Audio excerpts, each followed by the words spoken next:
Yours all faithfully, Henry James. To Thomas Sargent Perry. Dictated.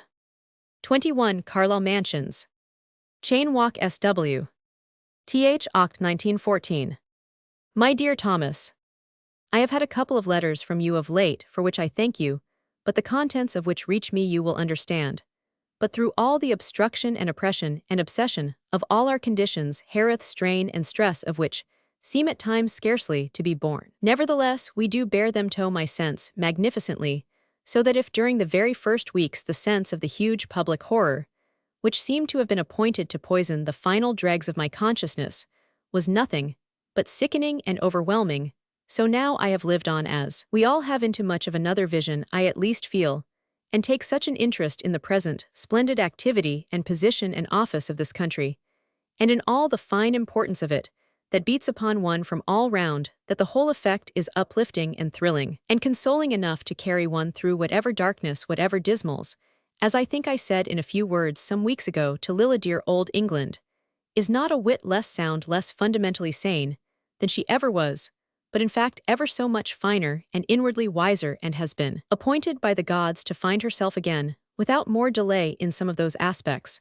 and on some of those sides that she had allowed to get too much overlaid and encrusted. She is doing this in the grand manner, and I can only say that I find the spectacle really splendid to assist at. After 3 months in the country, I came back to London early sequestration, there not at all answering for nerves or spirits, and find myself in this place comparatively nearer to information, and to supporting and suggestive contact. I don't say it doesn't all at the best even remain much of the nightmare that it instantly began by being, but gleams and rifts come through, as from high and bedimmed yet far-looking, and as it were promising and portending windows. In fine, I should feel I had lost something that ministers to life and knowledge if our collective experience, for all its big black streaks, hadn't been imposed on us. Let me not express myself none the less as if I could really thus talk about it. All I can't, it's all too close and too horrific, and too unspeakable, and too immeasurable. The facts or the falsities of news reach you, doubtless as much as they reach us hearer, rather with much more license. And really what I have wanted most to say is how deeply I rejoice in the sympathetic sense of your words. Few of these, as your couple of notes have devoted to it, you speak of some other things, that is of the glorious institute, and of the fond severance of your connection with it, and other matters. But I suppose you will understand when I say that we are so shut in roundabout, and so pressed upon by our single huge consciousness of the public situation, that all other sounds than those that immediately belong to it pierce the thick medium, but with a muffled effect, and that in fine nothing really draws breath among us, but the multitudinous realities of the war. Think what it must be when even the interest of the Institute becomes dim and faint. But I attempt to write you a word of really current ancient history. By the time it reaches you, I throw myself back through all our anxieties and fluctuations, which I do my best not to be at the momentary mercy of one way or the other, to certain deep fundamentals, which I can't go into either, but which become vivid and sustaining here in the light of all one sees and feels, and gratefully takes in. I find the general community, the whole scene of energy, immensely sustaining and inspiring, so great a thing every way to be present, at that it almost salves over the haunting sense of all the horrors, though indeed nothing can mitigate the huge Belgian one, the fact not seen for centuries of virtually a whole nation harmless and innocent, driven forth into ruin and misery, suffering of the most hideous sort, and on the most unprecedented scale. Unless it be the way that England is making a tremendous pair of the tenderest arms to gather them into her ample, but so crowded lap, that is the most haunting thing. But the oppression and obsession are all heavy enough, and the waking up to them again each morning after the night's oblivion. If one has it all got, it is a really bad moment to pass. All life, indeed, resolves itself into the most ferocious practice. In passing bad moments, stand all of you to your guns, and think and believe how you can really and measurably and morally help us. Yours, dear Thomas, all faithfully, Henry James. To Henry James, Jr. Dictated. 21 Carlisle Mansions. Chain Walk SW. October 30th, 1914. Dearest Harry, any news of the from day to day kind would be stale and flat by the time this reaches you, and you know in New York, at the moment of my writing, very much what we know of our grounds of anxiety, and of hope, grounds of proceeding and production, moral and material, in every sort and shape, if we only had at this moment the extra million of men, that the now so more or less incredible optimism and amiability of our spirit toward Germany during these last abysmal years kept knocking the bottom out of our having or preparing the benefit, and the effect would be heavenly to think of. And yet on the other hand, I partly console myself for the comparatively awkward and clumsy fact that we are only growing and gathering in that amount of reinforcement, now by the shining light it throws on England's moral position, and attitude her predominantly incurable good nature, the sublimity, or the egregious folly one scarcely knows which to call it, of her innocence, in face of the most prodigiously massed and worked out intentions of aggression, of which history furnishes an example. So it is that, though the country has become at a bound the hugest workshop of every sort of preparation conceivable, the men have in the matter of numbers to be wrought into armies, after instead of before, which has always been England's sweet old way, and has, in the past, managed to suffice the stuff, and the material. Fortunately, however, our admirable having had already time to show to what tune they are, and as I think I wrote your mother the other day, one feels the resources alike of character and of material in the way of men, and of every other sort of substance immense, and so not consenting to be heaved to and fro by the short view, or the news of the moment, one rests one's mind on one or two big general convictions, primarily perhaps that of the certainty that Germany's last apprehension was that of a prolonged war, that it never entered for a moment into the arrogance of her program, that she has every reason to find such a case ultra-grinding, and such a prospect ultra-dismal, whereas nothing else was taken for granted here as an absolute grim necessity from the first. But I am writing you remarks quite as I didn't mean to. You have had plenty of Thessie, least Irving Street has had before, and what I would 1,000 times rather have is some remarks from there, be they only of an ardent sympathy and participation, as of course whatever else in the world could they be. I am so utterly and passionately enlisted up to my eyes, and over my aged head in the greatness of our cause, that it fairly sickens me not to find every imagination rise to it. The case of the failure to rise then seems to me so base and abject an exhibition, and yet I remind myself, even as I say it, that the case has never really once happened to me. I have personally not encountered any low likeness of it, and therefore should rather have said that it would so horrifically affect me if it were supposable. England seems to me at the present time in so magnificent a position before the world, in respect to the history and logic of her action, that I don't see a grain in the scale of her rightness that doesn't count for attestation of it, and in short, it really makes up almost for some of the huge horrors that constantly assault our vision. To find one can be on a side with all one's weight that one never supposed likely to be offered one in such perfection, and that has only to be exposed to more and more light, to make one more glory so, to speak for one's attachment, for one's association. Saturday, Oct. 31st. I had to break this off yesterday, and now can't do much for fear of missing today's. A Saturday's American Post. Only everything I tried yesterday to say is more and more before meal, feelings and impressions intensifying by their very nature as they do from day to day under the general outward pressure. Literally, the pressure of experience. They from hour to hour receive such experience and such pressure, for instance, as my having pulled up for a few minutes, as I was beginning this again, to watch from my windows a great swinging body of the London Scottish, as one supposes marching past at the briskest possible step, with its long line of freshly enlisted men behind it.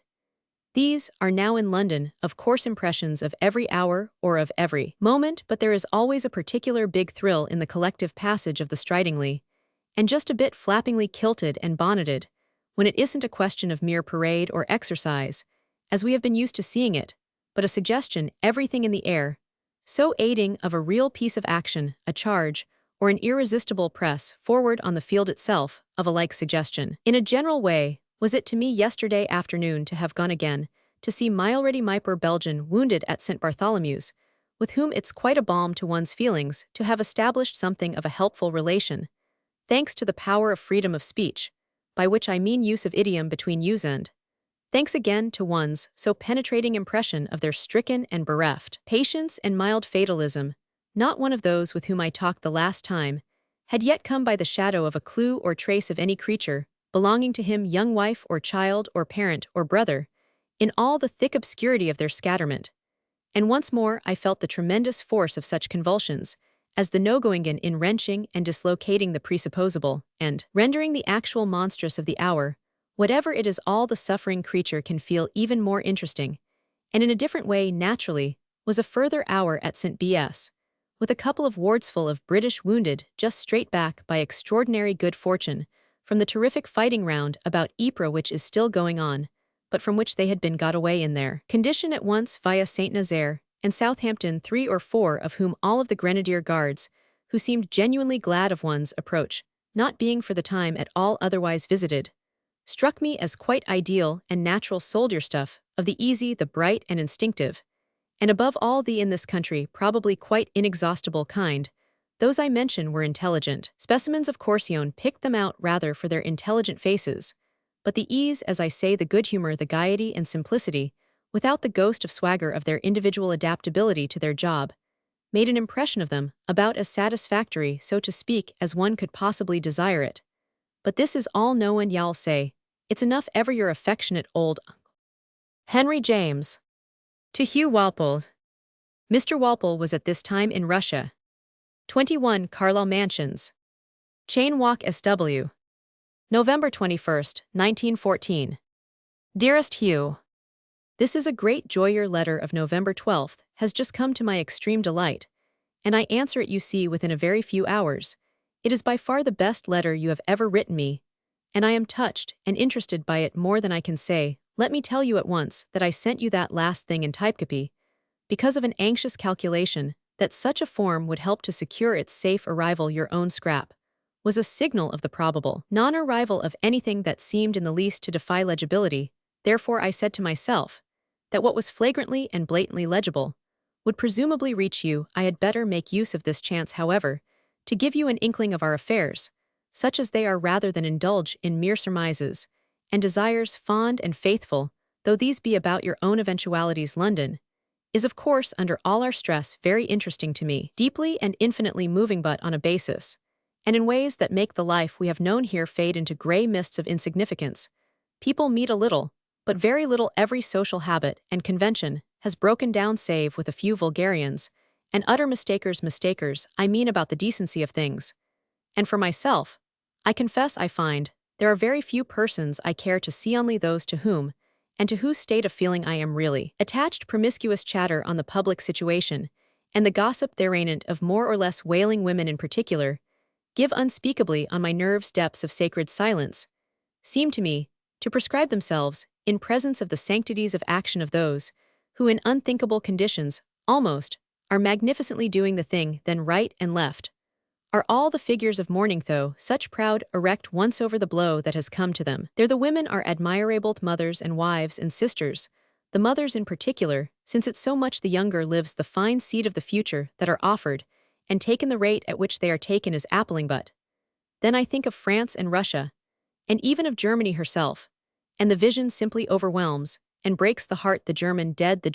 I, above all, say to myself, in such hecatombs have they been ruthlessly piled up by those who have driven them from behind to their fate, and it for the moment almost makes me forget Belgium, though, when I remember that disemboweled country, my heart is at once hardened to every son of a Hun. Belgium we have hugely and portentously with us. If never in the world was a nation so driven forth, so on the other hand was one never so taken to another's arms, and the Dutch have been nobly hospitable. Immensely interesting what you say of the sublime newness of spirit of the great Russian Piplioff, whom we are thinking here with the most confident admiration. I met a striking specimen the other day, who was oddly enough in the Canadian contingent. He had been living 2 or 3 years in Canada, and had volunteered there, and who was of a stature, complexion, expression, and above all of a shining candor, which made him a kind of army-corps in himself. But good night, dearest Hugh. I sit here writing late in the now extraordinary London blackness of darkness, and almost tension of stillness. The alarms we have had here as yet come to nothing. Please believe in the fond fidelity with which I think of you. Oh, for the day of reparation and reunion! I hope for you that you may have the great and terrible experience of ambulance service at the front. Ah, how I pray you also may receive this benediction from your affectionate old H.J. To Mrs. Wharton. Mr. Walter Berry had just passed through London on his way back to Paris from a brief expedition to Berlin. The revived work, which H.J. was now carrying forward, was The Sense of the Past. 21 Carlisle Mansions, Chain Walk, SW. December 1st, 1914. Dearest Edith, Walter offers me kindly to carry you my word, and I don't want him to go empty-handed, though verily only the poor shrunken sediment of me is practically left after the overwhelming and ecrasant effect of listening to him on the subject of the transcendent high pitch of Berlin. I kick myself for being so flattened out by it, and ask myself moreover why I should feel it in any degree as a revelation, when it consists really of nothing but what one has been constantly saying to one's cell phone's minds, I perpetually blinking at it as presumably the case all these weeks and weeks. It's the personal note of testimony that has caused it to knock me up. What has permitted this being the nature and degree of my unspeakable and abysmal sensibility where our cause is concerned, and the fantastic force, the prodigious passion with which my affections are engaged in it, they grow more and more sown my soul, is in the whole connection one huge sore ache that makes me dodge lurid lights when I ought doubtless, but personally to glare back at themas, under the effect of many of my impressions. Here I frequently do. Almost for the moment, I am quite florid, but I suppose I shall after a while pick myself up. I dare say, for that matter, that I am down pretty often, for I find I am constantly picking myself up, so even this time, I don't really despair about Belgium. Walter was so admirably and unspeakably interesting, if the word be not mean for the scale of such tragedy which y'all have from him all for yourself. If I don't call his Berlin simply interesting, and have done with it, that's because the very faculty of attention is so overstrained by it as to hurt. This takes you. All my love I have got back to trying to work in one of 3 books begun and abandoned at the end of some 30,000 words years ago, and fished out of the depths of an old drawer at Lamb House. I sent Miss Bosanquet down to hunt it up, as perhaps offering a certain defiance of subject to the law by which most things now perish in the public blight. This does seem to kind of intrinsically resistant. I have hopes, but I must rally now before getting back to it, so pray for me that I do, and invite dear Walter to kneel by my side, and believe me your faithfully Henry James. To Mrs. T. S. Perry. Dictated. 21 Carlisle Mansions, Chain Walk, SW. December 11, 1914.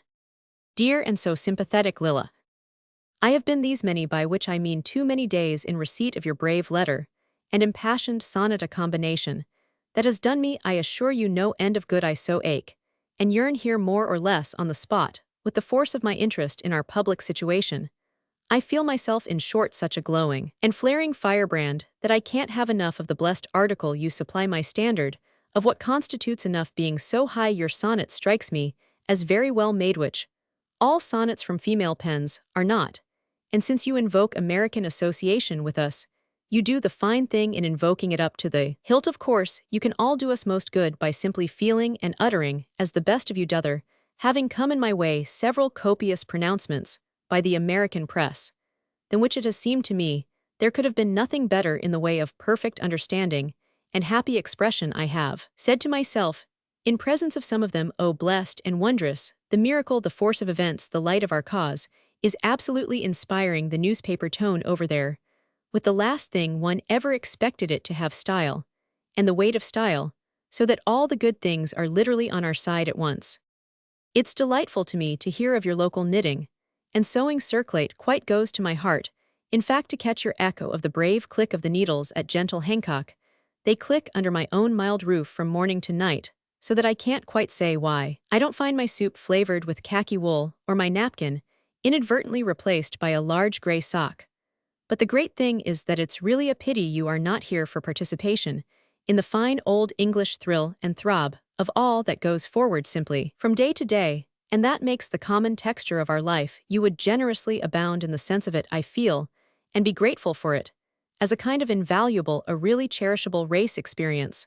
One wouldn't have to explain anything to you would take it all down in a gulp, the kind of gulp in which one has to indulge to keep from breaking down under the positive pang of comprehension and emotion. 2 afternoons ago, I caught that gulp twice over in the very act while listening to that dear and affable Emile Boutroux make an exquisite philosophically address to the British Academy, which he had come over for the purpose of, and then hearing the less consummate, yet sturdily sensitive and expressive Lord Chancellor Haldane utter to him, in return, the thanks of the select and intense auditory, and their sense of the beautiful and wonderful and unprecedented unison of nations that the occasion symbolized and celebrated in the quietest way in the world. Boutroux, just escaped breaking down in his preliminary reference to what this meant and how he felt, and just so the good Haldane grazed the same almost inevitable accident in speaking for us all as present, and the whole public consciousness, when he addressed the lecturer afterwards what was so moving, was its being so utterly unrehearsed, and immediate its coming on one side and the other so of itself,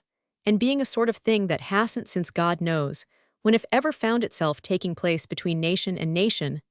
I kind of wish that the USA were not, though of necessity, I admit, so absent from this feast of friendship. It figures for me as such an extraordinary luxury that the whirligig of time has turned up for us such an intimacy of association with France, and that France so exquisitely responds to it. I quite tasted of the quality of this last fact 2 nights ago when an English officer, a most sane and acute middle-aged colonel, dined with me and another friend, and gave us a real vision of what the presence of the British forces in the field now means for the so extraordinarily intelligent and responsive French, and what a really unprecedented relation, I do wish to goodness, we were in it between a pair of fraternizing and reciprocating people. It represents the truth, is of course that the British participation has been extraordinarily, quite miraculously effective and sustaining, has had in it a quality of reinforcement, out of proportion to its numbers, though these are steadily growing, and that all the intelligence of the wonderful France simply floods the case with appreciation and fraternity, these things shown in the charming way in which the French most of all can show the like under full inspiration. Yes, it's an association that I do permit myself at wanton moments to wish that we in our high worthiness to be of it weren't so out of, but I mustn't, my dear Lilla, go maundering on. Intercede with Thomas to the effect of his writing me some thoroughly, some intensely, and immensely participating word, for the further refreshment of my soul. It is refreshed here as well as ravaged, oh, at times so ravaged, by the general sense of what is maturing and multiplying, steadily multiplying on behalf of the Alice out of the immediate circle, of whose effectively stored and steadily expanding energies, we reach over to a slightly bedimmed but inexpressible Russia, with a deep-felt sense that before we have all with it together, she is going somehow to emerge as the most interesting, the most original, and the most potent of us all. Let Thomas take to himself from me, that so I engage on behalf of his chosen people yours, and his, and the daughters all intimately and faithfully. Henry James. To Edmund Goss. 21 Carlisle Mansions, Chain Walk, SW. December 17, 1914.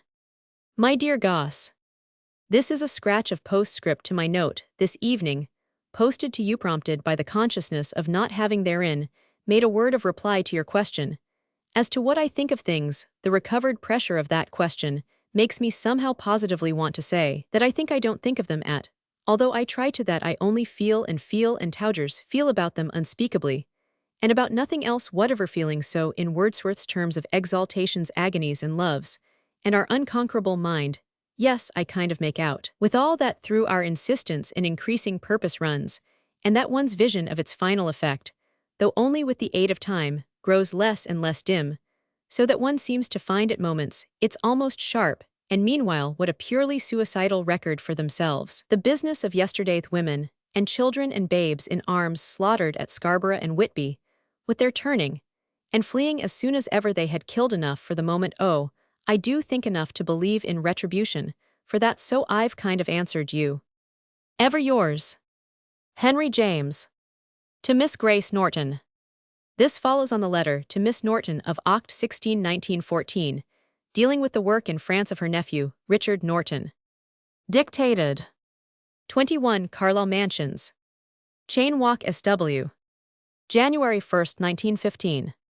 Dearest Grace, I waste no time in explaining again how reduced I am to the use of this machinery by the absolute physical effect on my poor old organism of the huge tension and oppression of our conditions. Here too, say nothing of the moral effect, with which the other is of course intensely mixed. I can tell you better thus moreover than by any weaker art what huge satisfaction I had yesterday in an hour or two of Richard's company, he having generously found time to lunch with me during 2 or 3 days that he is snatching away from the front under urgency of business. I gathered from him that you hear from him with a certain frequency, and perhaps some fullness. I know it's always his desire that you shall, but even so you perhaps scarce take in how perfectly splendid he is, though, even if you in a manner do, I want to put it on record to you for myself, that I find him unmitigatedly magnificent. It's impossible for me to overstate my impression of his intelligent force, his energy, and lucidity, his gallantry and resolution, or of the success the unswerving application of these things is making for him, and for his enterprise. Not that I should speak as if he and that were different matters, is the enterprise, and that on its side is his very self, and in fine, it is a tremendous tonic among a good many tonics that we have indeed. Thank goodness to get the sense of his richly beneficent activity, he seemed extremely well and fit, and suffered me to ply him with all the questions that one's constant longing here for a nearer view, combined with a kind of shrinking terror of it, given all the misery the greatest nearness seems to reveal, makes one restlessly keep up what he has probably told you with emphasis by letter,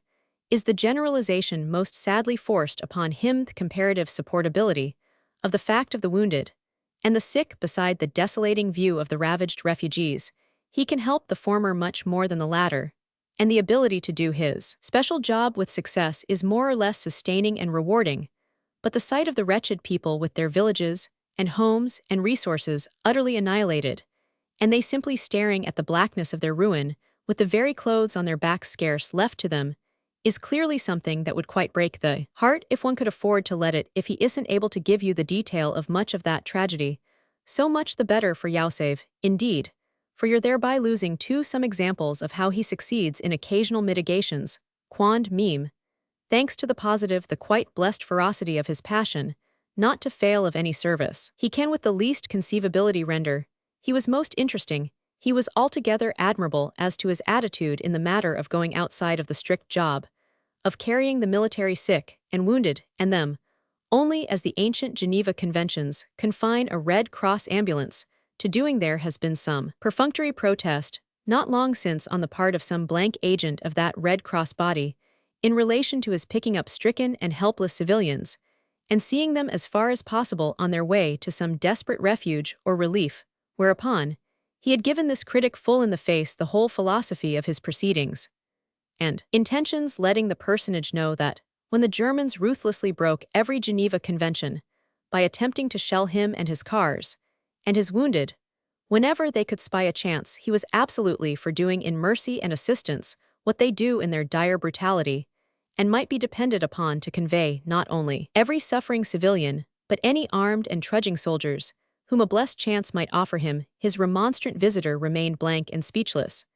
but at the same time duly impressed or even floored, and Dick will have, I think, so far as any further or more serious protest is concerned, an absolutely free hand. The Germans have violated with the last cynicism both the letter and the spirit of every agreement they ever signed, and it's little enough that the poor retaliation left us, not that in kind which I think we may describe ourselves as despising, but that in mere reparation of their ravage and mere scrappy aid to ourselves, should be compassed by us when we can compass it. Richard told me yesterday that the aspect of London struck him as having undergone a great change since his last rush over, in the sense of the greater flagrancy of the pressure of the war, and one feels that perfectly on the spot, and without having to go away and come back for it. There corresponds with it, doubtless, a much tighter screw-up of the whole public consciousness, worked upon by all kinds of phenomena that are very penetrating here, but that doubtless are reduced to some vagueness, as reported to you across the sea. When reported at all, as most of them can't be. Goodbye at any rate for this hour. What I most wanted to give you was the strong sidewind and conveyed virtue of Dick's visit. I hope you are seeing rather more than less of Alice and Peggy, to whom I succeed in writing pretty often, and perhaps things that, if repeated to you, as I trust they sometimes are, help you to some patient allowance for your tremendously attached old friend, Henry James. To Mrs. Dacre Vincent. This refers to the loss of a fine old mulberry tree that had stood on the lawn at Lamb House, 21 Carlisle Mansions, Chain Walk, SW. January 6, 1915. My dear Margaret, it has been delightful to me to hear from you, even on so sorry a subject as my poor old prostrated tree, which it was most kind of you to go and take a pitying look at. He might have gone on for some time, I think, in the absence of an inordinate gale, but once the fury of the tempest really descended, he was bound to way, because his poor old heart was dead, his immense old trunk hollow. He had no power to resist left, when the southwester caught him by his vast criniere, and simply twisted his head round, and round it's very sad, for he was the making of the garden, was it in person, and now, I feel for the time as if I didn't care what becomes of it, me interest wholly collapses. But what a folly to talk of that prostration, among all the prostrations that surround us, one hears of them here on every side, and they represent, of course, I am speaking of the innumerable splendid young men, fallen in their flower, the crushingly black side of all the horrible business, the irreparable dead loss of what is most precious, the inestimable seed of the future, the air, is full of the sense of all that dreadfulness, echoes forever in one's ears still. I haven't wanted to wail to you and don't write you, for that London isn't cheerful but vast, and dark and damp, and very visibly depleted as well. Maybe, and yet, is also in a sense, uplifting and reassuring. Such an impression does one get here, after all of the enormous resources of this empire. I mean, that the reminders at every turn are so great. I see a few people, quite as many as I can do with, for I find I can't do with miscellaneous chatter, or make a single new acquaintance. I look at a solitary new face, save that of the wounded soldiers in hospital, whom I see something of, and find of a great and touching interest, yet the general conditions of town, I find the only ones I can do with now, and I am more glad than I can say to think of Mrs. Lloyd and her daughters supplanting me at their ease at dear old Roman 50H. I rejoice to hear from you of Beau's fine outlook, and I send him my aged blessing as I do to his father, who must take good comfort of him. I am afraid, on the other hand, that all these diluvian and otherwise devastated days haven't contributed to the gaiety I want say of nations. What will have become forever of that, but of golfers pure and simple, I wonder about you much and very tenderly, and wish you weren't so far, or my agility so extinct. I think with dismay positive terror off a station, or a train more than once or twice a year, bitter moreover the thought to me that you never seem now in the way of coming up. Good night, dear Margaret, yours all faithfully, Henry James. To the Hun Evan Charteris. 21 Carlisle Mansions, Chain Walk, SW. Jan 22, 1915. My dear Evans, I am more deeply moved than I can say by the receipt of your so admirably vivid and interesting letter. I envy you intensely your opportunity to apply that spirit of observation in these immense historic conditions, and thus to have had a hand of your own in the most prodigious affirmation of the energy and ingenuity of man, however misplaced, that surely can ever have been in the world. For God's sake, go on taking as many notes of it as you possibly can, and believe with what grateful piety I shall want to go over your treasure with you, when you finally bring it home, such impressions as you must get, such incalculable things as you must see, such unutterable ones as you must feel. Well, keep it all up, and above all keep up that same blessed confidence in my fond appreciation. Wonderful your account of that night visit to the trenches, and giving me more of the sense, and the smell, and the fantastic grimness, the general ordered and methodized horror, than anything else whatever that has pretended to enlighten us. With infinite interest do I take in what you say of the rapidity with which the insidiousness of your conditions becomes the matter of course, and the platitudinous which I take partly to result from the tremendous collectivity of the case. Doesn't it the fact of the wholeness of the stress and strain or intimate fusion, as in a common pot of all exposures, all resistances, all the queerness, and all the muchness? But I mustn't seem to put too interrogatively my poor groping speculations. Only wait to correct my mistakes in some better future, and I shall understand you down to the ground. We add day to day here as consciously or laboringly as you are doing, no doubt, on your citats, in fact like lifting every 24 hours just now a very dismally dead weight, and setting it on top of a pile of such others already stacked, which promises endlessly to grow so that the mere reaching up adds all the while to the beastly effort. London is grey in moral tone, and even the Zeppelin bombs of last night at Yarmouth do little to make it flush. What a pitiful horror indeed must that Ypres desolation and desecration be, baseness of demonism. I find, thank God, that under your image of that I at least can flush it. So happens that I dine tomorrow 23d with John Sargent, or rather I mean lunch, and I shall take for granted your leave to read him your letter. I bless you again for it, and am yours all faithfully, Henry James. To Compton Mackenzie. Dictated. 21 Carlisle Mansions, Chain Walk, SW. January 23, 1915. My dear Monty, I am acknowledging your so interesting letter at once, because I find that under the effect of all our conditions here, I can't answer for any postal fluency, however reduced in quality or quantity, at an indefinite future time. My fluency of the moment, even such as it is, has to take the present mechanic form. But here goes at any rate to the extent of my having rejoiced to hear from you not of much brightness, though your news may be I tenderly condole, and participate with you, on your having been again flung into bed truly. The hall on your courage has to keep on being enormous, and I applaud to the echo the wonderful way that virtue in you appears to meet it. You strike me as leading verily the heroic life at a pitch nowhere, and by nobody surpassed even, though our whole scene bristles all over with such grand examples of it, since you are up and at work again, may that at least go bravely on while I marvel again, according to my wont at your still finding it possible, in conditions that I fear would be for me dismally inhibitive. I bless your new book. Even if you didn't in our last talk leave me with much grasp of what it is to be about. In presence of any such like intention, I find I want a subject to be able quite definitely to state and declare itself as a subject, and when the thing is communicated to me, in advance in the form of sown sauce doing this that, or the other, or something else is happening, and so on, I kind of yearn for the expressible idea, or motive what the thing is to be done, for to have been presented to me, which you may say perhaps is asking a good deal. I don't think so. If any cognizance at all is vouchsafed, 1. It is the only thing I in the least care to ask what the author shall do. With his idea, I am quite ready to wait for, but am meanwhile in no relation to the work at all unless that basis has been provided. Console yourself.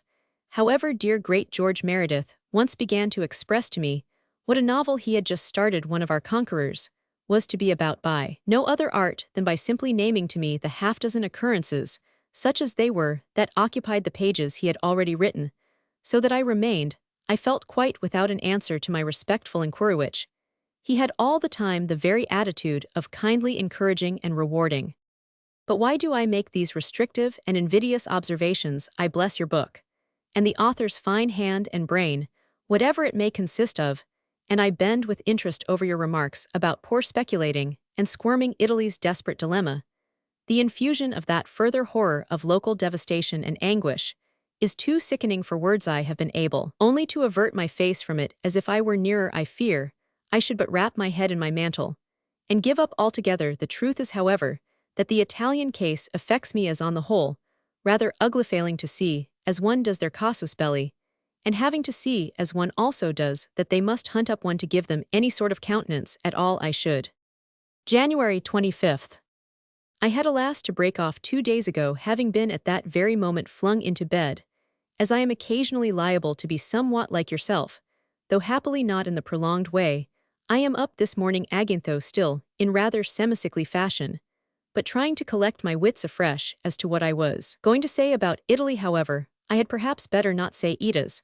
I rather fear a more detached view of her attitude than I see that on the spot you can easily do, by which I mean that I don't much make out how, as regards the two nations with whom she is in alliance, originally so unnatural, alas, in the matter of Austria, she can act in a fashion, any fashion regardable as straight. I always hated her patching up a friendly relation with Austria, and thereby with Germany, as against France and this country, and now what she publishes is that it was good enough for her so long as there was nothing to be got otherwise. If there's anything to be got by any other alliance, she will go in for that.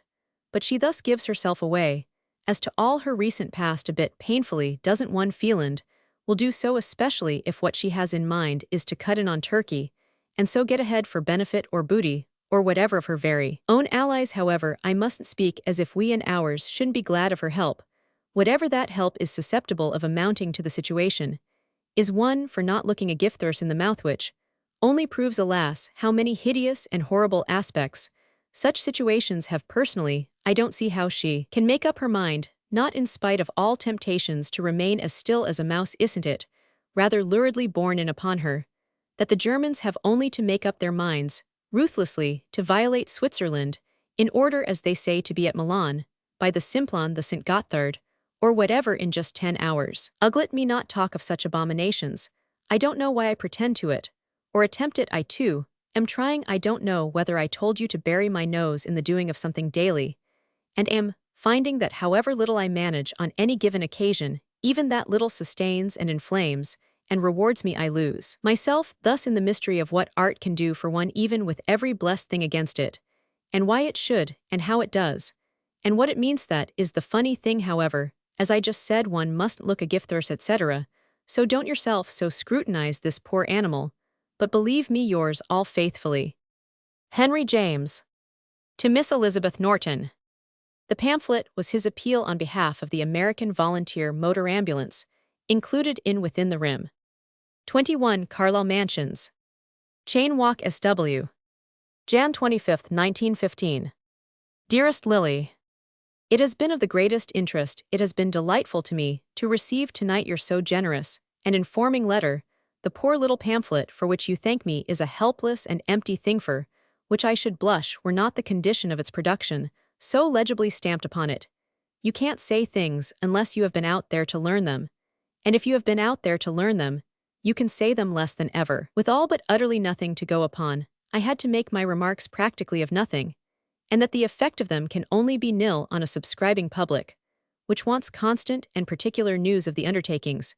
It has been asked to believe in once for all I can, but too readily believe the case, seems different here. I mean, on this side of the sea, where scores and scores of such like corps are in operation in France. Number of ambulance cars is many thousand on all the long line, without its becoming necessary for them that their work should be publicly chronicled. I think the greater nearness strange and sinister nearness makes much of the difference. Various facts are conveyed by personnel in published report, and these sufficiently serve the purpose. What seems clear at all events is that there is no devisable means for keeping the enterprise in touch with American sympathy, and I sadly note therefore what you tell me of the inevitable and not distant end. The aid rendered strikes me as having been of the handsomest, is splendidly the case with all the aid America is rendering in her own large-handed and full-handed way, of which you tell me such fine interesting things from your own experience. It makes you all seem one vast and prodigious workshop, with us for the resources and the energy of production and creation and devotion. Here are of course beyond estimation. I imagine indeed that given your more limited relation to the war, your resources in money are more remarkable, even though here, by which I mean in England for the whole case, is I believe more hampered. In France the way the myriad calls and demands are endlessly met, and met is prodigious enough. It does my heart good that you should express yourself as you doth. Oh, how could you do anything else on behalf of the simply sacred cause, as I feel it of the Allies? For here at least one needs to feel it so to bear up under the close pressure of all that is so hideous and horrible in what has been let loose upon us much of the time. One feels that one simply can't. Heartbreaking aspect, the destruction of such masses, on such a scale of the magnificent young life that was to have been productive and prolific, bears down any faith, any patience, all argument, and all hope. I can look at the woe of the bereft, the parents, the mothers and wives, and take it comparatively for granted that is not care for what they individually suffer, as they seem indifferent themselves, both here and in France, in an extraordinarily noble way. But the dead loss of such ranks upon ranks of the finest young human material of life, that is an abyss into which one can simply gaze appalled. And as if that were not enough, I find myself sickened to the very soul by the apparent sense of the louche and sinister figure of Mr. Woodrow Wilson, who seems to be aware of nothing but the various ingenious ways in which it is open to him to make difficulties for us. I may not read him right, but most of my correspondents at home appear to, and they minister to my dread of him, and the meanness of his note, as it breaks into all this heroic air. But I am writing you in the key of mere lamentation, which I didn't mean to do. Strange as it may seem, there are times when I am much uplifted, when what may come out of it all seems almost worth it. And then the black nightmare holds the field again, and, in fact, one proceeds almost wholly by those restless alternations. They consume one's vital substance, but one will perhaps wear them out first. It touches me deeply that you should speak tenderly of dear old London, for which my own affection in these months says to accrue a thousandfold, just as the same has taken place in my attachment for all these so very preponderantly decent and solid people. The race is worth fighting for immensely. In fact, I don't know any other for whom it can so much be said. Well, go on working and feeling and believing for me, dear Lily, and God uphold your right arm and carry far your voice. Think of me too as your poor old aching, and yet not altogether collapsing, you're in fact quite clinging. Henry James. To Hugh Walpole. Mr. Walpole was now serving with the Red Cross on the Russian front. 21 Carlisle Mansions. Chain Walk SW. February 14, 1915. Dearest Hugh, When you write, you say, "And when do I write?" But just exactly an hour after your letter of this evening, that of February 1st, a fortnight ago to a day, has come to hand. I delight in having got it, and find it no less interesting than genial bristling with fine realities, much as it tells me indeed I could have done with still more. But that is of course always the case at such a time as this, and amid such wonderments and yearnings, and I make gratefully the most of what there is, the basis, the connection, the mode of employment, on and in, and under which you go off. For instance, are matters that leave me scratching my head, and exhaling long and sad sighs, but, as those two things are what I am at in these days most of my time, I don't bring them home most criminally to you, only, I am moved to beseech you this time, not to throw yourself into the thick of military operations, amid which your want of even the minimum of proper eyesight apparently may devote you to destruction more or less after the manner of the blind court jura, described to me in your letter previous to this one. I am sorry, the black homesickness so feeds upon you amid your terrific paradoxical friends, the sport alike of their bodies, and their souls, of whom your account is admirably vivid. But I well conceive your state, which has my tenderest sympathy, that nostalgic ache, at its worst being the invocation of the very devil of devils. Don't let it break the spell of your purpose of learning Russian, of really mastering it, though, even while I say this, I rather wince at your telling me that you incline not to return to England till September next. I don't put that regret on the score of my loss of the sight of you. Till then, that gives the sort of personal turn to the matter that we are all ashamed together of giving to any matter now. But the being and the having been in England or in France, which is now so much the same thing during at least a part of this unspeakable year, affects me as something you are not unlikely to be sorry to have missed. There attaches to it, the being here, something so sovereign and so initiatory in the way of a British experience. I mean that it's as if you wouldn't have had the full general British experience without it, and that this may be a pity for you as a painter of British phenomena, for I don't suppose you think of reproducing only Russian for the rest of your shining days. However, I hasten to add that I feel the very greatest aversion to intermeddlingly advising you're completing your year in Russia. All depends on what you do with the precious time. You may bring home fruits by which you will be wholly justified. Address yourself, indeed, to doing that, and putting it absolutely through, and I will for my part back you up unlimitedly. Only bring your sheaves with you, and gather in a golden bundle of the same. I detest myself the fine old British horror as it has flourished, at least up to now, when in respect to the great matter that's upon us, the fashion has so much changed off doing anything consistently and seriously. So, if you should draw out your absence, I shall believe in your reasons. Meanwhile, I am myself of the most flaming British complexion. The whole thing is to me an unspeakably intimate experience. If it isn't abject to apply such a term when one hasn't had one's precious person straight up against the facts. I have only had my poor old mind and imagination, but as one can have them here, and I live partly in dark abysses and partly in high, and I think noble elations. But how at my age, and in my conditions, I could have beautifully done without it. I resist more or less. Since you ask me to tell you how I am, I resist and go on from day to day because I want to, and the horrible interest is too great not to. But that same is adding the years in great shovelfuls to our poor old lives, those at least of my generation. So don't be too long away after all. If you want ever to see me again, I have in a manner got back to work after a black interregnum, and find it a refuge and a prop, but the conditions make it difficult exceedingly, almost insuperably. I find in a sense far other than the mere distressing and depressing. The subject matter of one's effort has become itself utterly treacherous, and falsate's relation to reality utterly given away, and smashed reality is a world that was to be capable of this, and how represent that horrific capability, historically latent, historically ahead of it? How, on the other hand, not represent it, either without putting into play mere fiddlesticks? I had to break off my letter last night from excessive lateness, and now I see I misdated it. Tonight is the 15th, the P. Roman 1000 of a cold grey Sunday, such as we find wintry here in our innocence of your ferocities of climate, to which in your place I should speedily succumb, that buried beneath the polar blizzard and the howling homesick snowdrift you don't utterly give way, is I think a proof of very superior resources, and of your being reserved for a big future. Good night. However, now really, dearest Hugh, I follow your adventure with all the affectionate solicitude of your all-faithful old H.J. To Mrs. Henry Cabot Lodge, 21 Carlisle Mansions, Chain Walk, SW. February 16, 1915. My dear Mrs. Lodge, it is indeed very horrible that having had the kindest of little letters from you ever so long ago, I won't remind you how long you may have magnanimously forgotten it. A little I am thanking you for it, only at this late day explanations are vain things. And yet if I throw myself on the biggest explanation that ever was in the world, there may be something in it. Fortunately the interest and the sympathy grow, if things that start at the superlative degree can grow. And I never am sick with all the monstrosity of it, but I become after a bit almost well with all the virtue and the decency. I try to live in the admiring contemplation of that as much as possible. And I thought I already knew how deeply attached I am to this remarkable country and to the character of its people.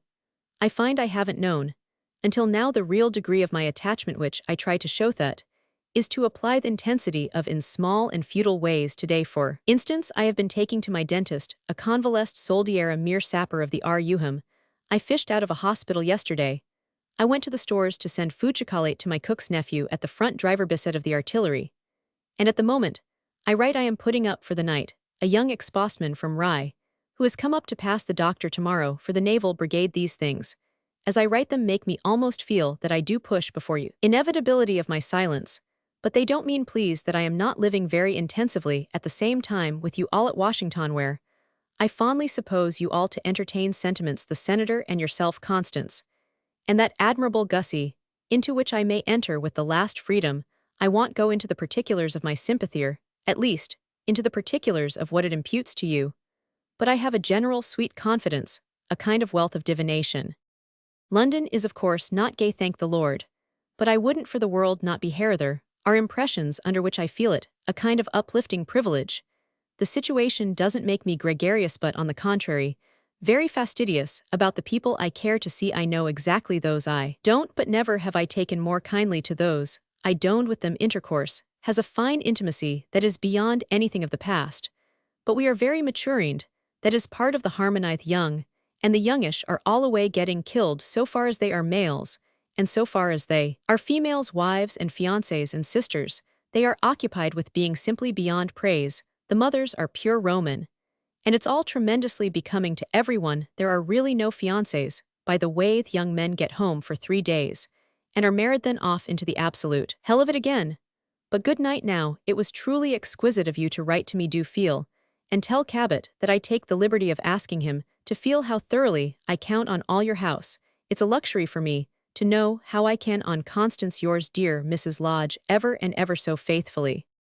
Henry James. To Mrs. William James. H.J.'s eldest nephew was at this time occupied with relief work in Belgium. 21 Carlisle Mansions. Chain Walk, SW. Feb 20th, 1915. Dearest Alice, of course our great family public fact is Harry's continuously inscrutable and unseizable activity.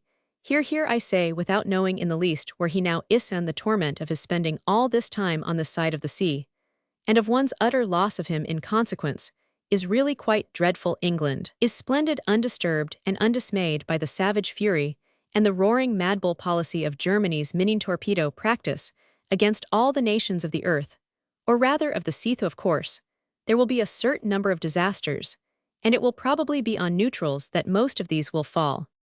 Feb 22nd P. Roman 1000. I had to break this off 2 nights ago, and since then that remark has been signally confirmed. 3 neutral ships have been sunk by mines and torpedoes, and one of these, we learn this, A Roman 1000, is an American cargo boat. I don't suppose anything particular will happen for you all with Germany. Because of this incident alone the crew were saved, yet it can hardly improve relations, and she is sure to repeat the injury in some form promptly, and then the fat will be on the fire. Mr. Roosevelt is far from being dear to me, but I can't not agree with his contention that the U.S.'s sitting down in meekness and silence, under the German repudiation of every engagement she solemnly took with us as the initiatory power in the Hague Convention, constitutes an unspeakable precedent, and makes us a deplorable figure. Meanwhile, I find it a real uplifting privilege to live in an air so unterrorized as that of this country, and to feel what confidence we insuperably feel in the big sea genius, let alone the huge sea resources of this people. It is a great experience. I mean, the whole process of life here is no oven, if it does so abound in tragedy and pity such as one can often scarcely face. But there is too much of all that to say, and all I intended was to remark that while Germany roars and runs amok, the new armies now at last ready are being oh so quietly transported across the diabolized channel, the quiet and the steady going here amid the German vociferation is of itself an enormous, I was going to say, pleasure. We have just heard from Burgess of the arrival of his regiment at Havrethi, left the Tower of London. But a few days ago, I go tomorrow to the Pratheros to help them with teeing a party of convalescent soldiers from hospital. Mrs. J.G. Butcher, like thousands, or at least hundreds of other people, sends her car on certain afternoons of the week to different hospitals for 4 of the bettering patients, or as many as will go into it, and they are conveyed either to her house or to some other arranged with. I have met sets of them. Thus several times the right people are wanted for them, and nothing can be more interesting and admirable and verily charming than I mostly find them. The last time the Pratheros had by Mrs. Butcher's car wounded Belgians, but tomorrow it is to be British, whom I on the whole prefer, though the Belgians are more gravely pathetic. The difficulty about them is that they are so apt to know only Flemish and understand almost no French, save as one of them, always included for the purpose, can interpret. I had today to luncheon a most decent and appreciative little sapper in the engineers, whom I originally found in hospital, and whose teeth I have been having done up for him at very reduced military rates. There is nothing one isn't eager to do for them, and their gratitude for small mercies excellent stuff, as they are almost wrings the heart. This obscure hero, a great athlete in the running line, is completely well again, and goes in a day or 2 back to the front. But oh how they don't like the hellishness of it, that is beyond all conception. And oh how they don't let this make any difference tremendously. Will the people by this war, I mean by their patience of it, and in it they've made good their place in the sun, though even as one says that, one recognizes still more how the upper classes in this country and the others have poured themselves unstintedly out, the way society at large in England has magnificently played up, will have given it, I think it will be found, a new lease of life. However, society in wars always does play up, and it is by them, and for them, that the same are mostly made. Feb 23rd. Again, I had to go to bed. But it's all right, and my letter wouldn't in any case have gone to you till tomorrow's New York post. Meanwhile, not much has happened, thank heaven, save that I went to tea with little Fanny P. and her 5 convalescents, and that it was a very successful affair. We plied them with edibles and torrents of the drinkable, and they expanded as always and became interesting and moving in the warmth of civilization and sympathy. Those I had on either side of me at table were men of the old army, I mean, who had been through the Boer War, and were therefore nigh upon 40 and proportionately more soldesques. But there is nothing ever that one wouldn't do for any one of them. They become at once such children of history, such creatures of distinction. Ever your affectionate Henry. To Mrs. Wharton. Mrs. Wharton, writing to describe a journey she had made along part of the French front, had mentioned that a staff officer at Steamenyhood had read some of her books and had shown his appreciation by facilitating her visit to Verdun. 21 Carlisle Mansions, Chain Walk, SW. March 5, 1915.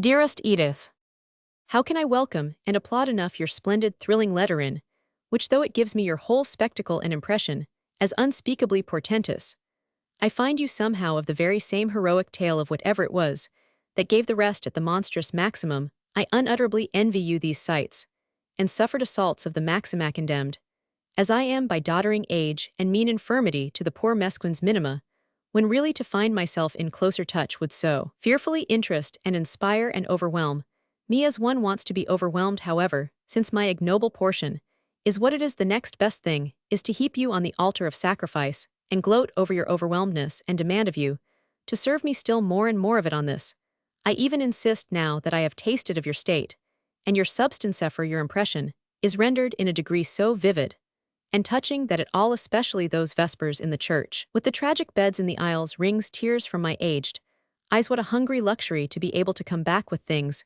and give them then and there straight into the aching voids.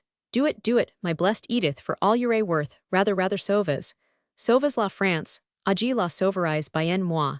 If I hadn't been ruined myself too soon. See quest for you evidently to find yourself in these adventures, like Ouida, the favorite reading of the military. Well, as I say, do keep in touch with your public. I stupidly forgot to tell Frederick to tell you not to dream of returning me those 600, all he would take, but to regard them as the contribution I was really then in the very nick of sending to your Belges. So I wired you a day or two ago to that effect, after too much wool gathering.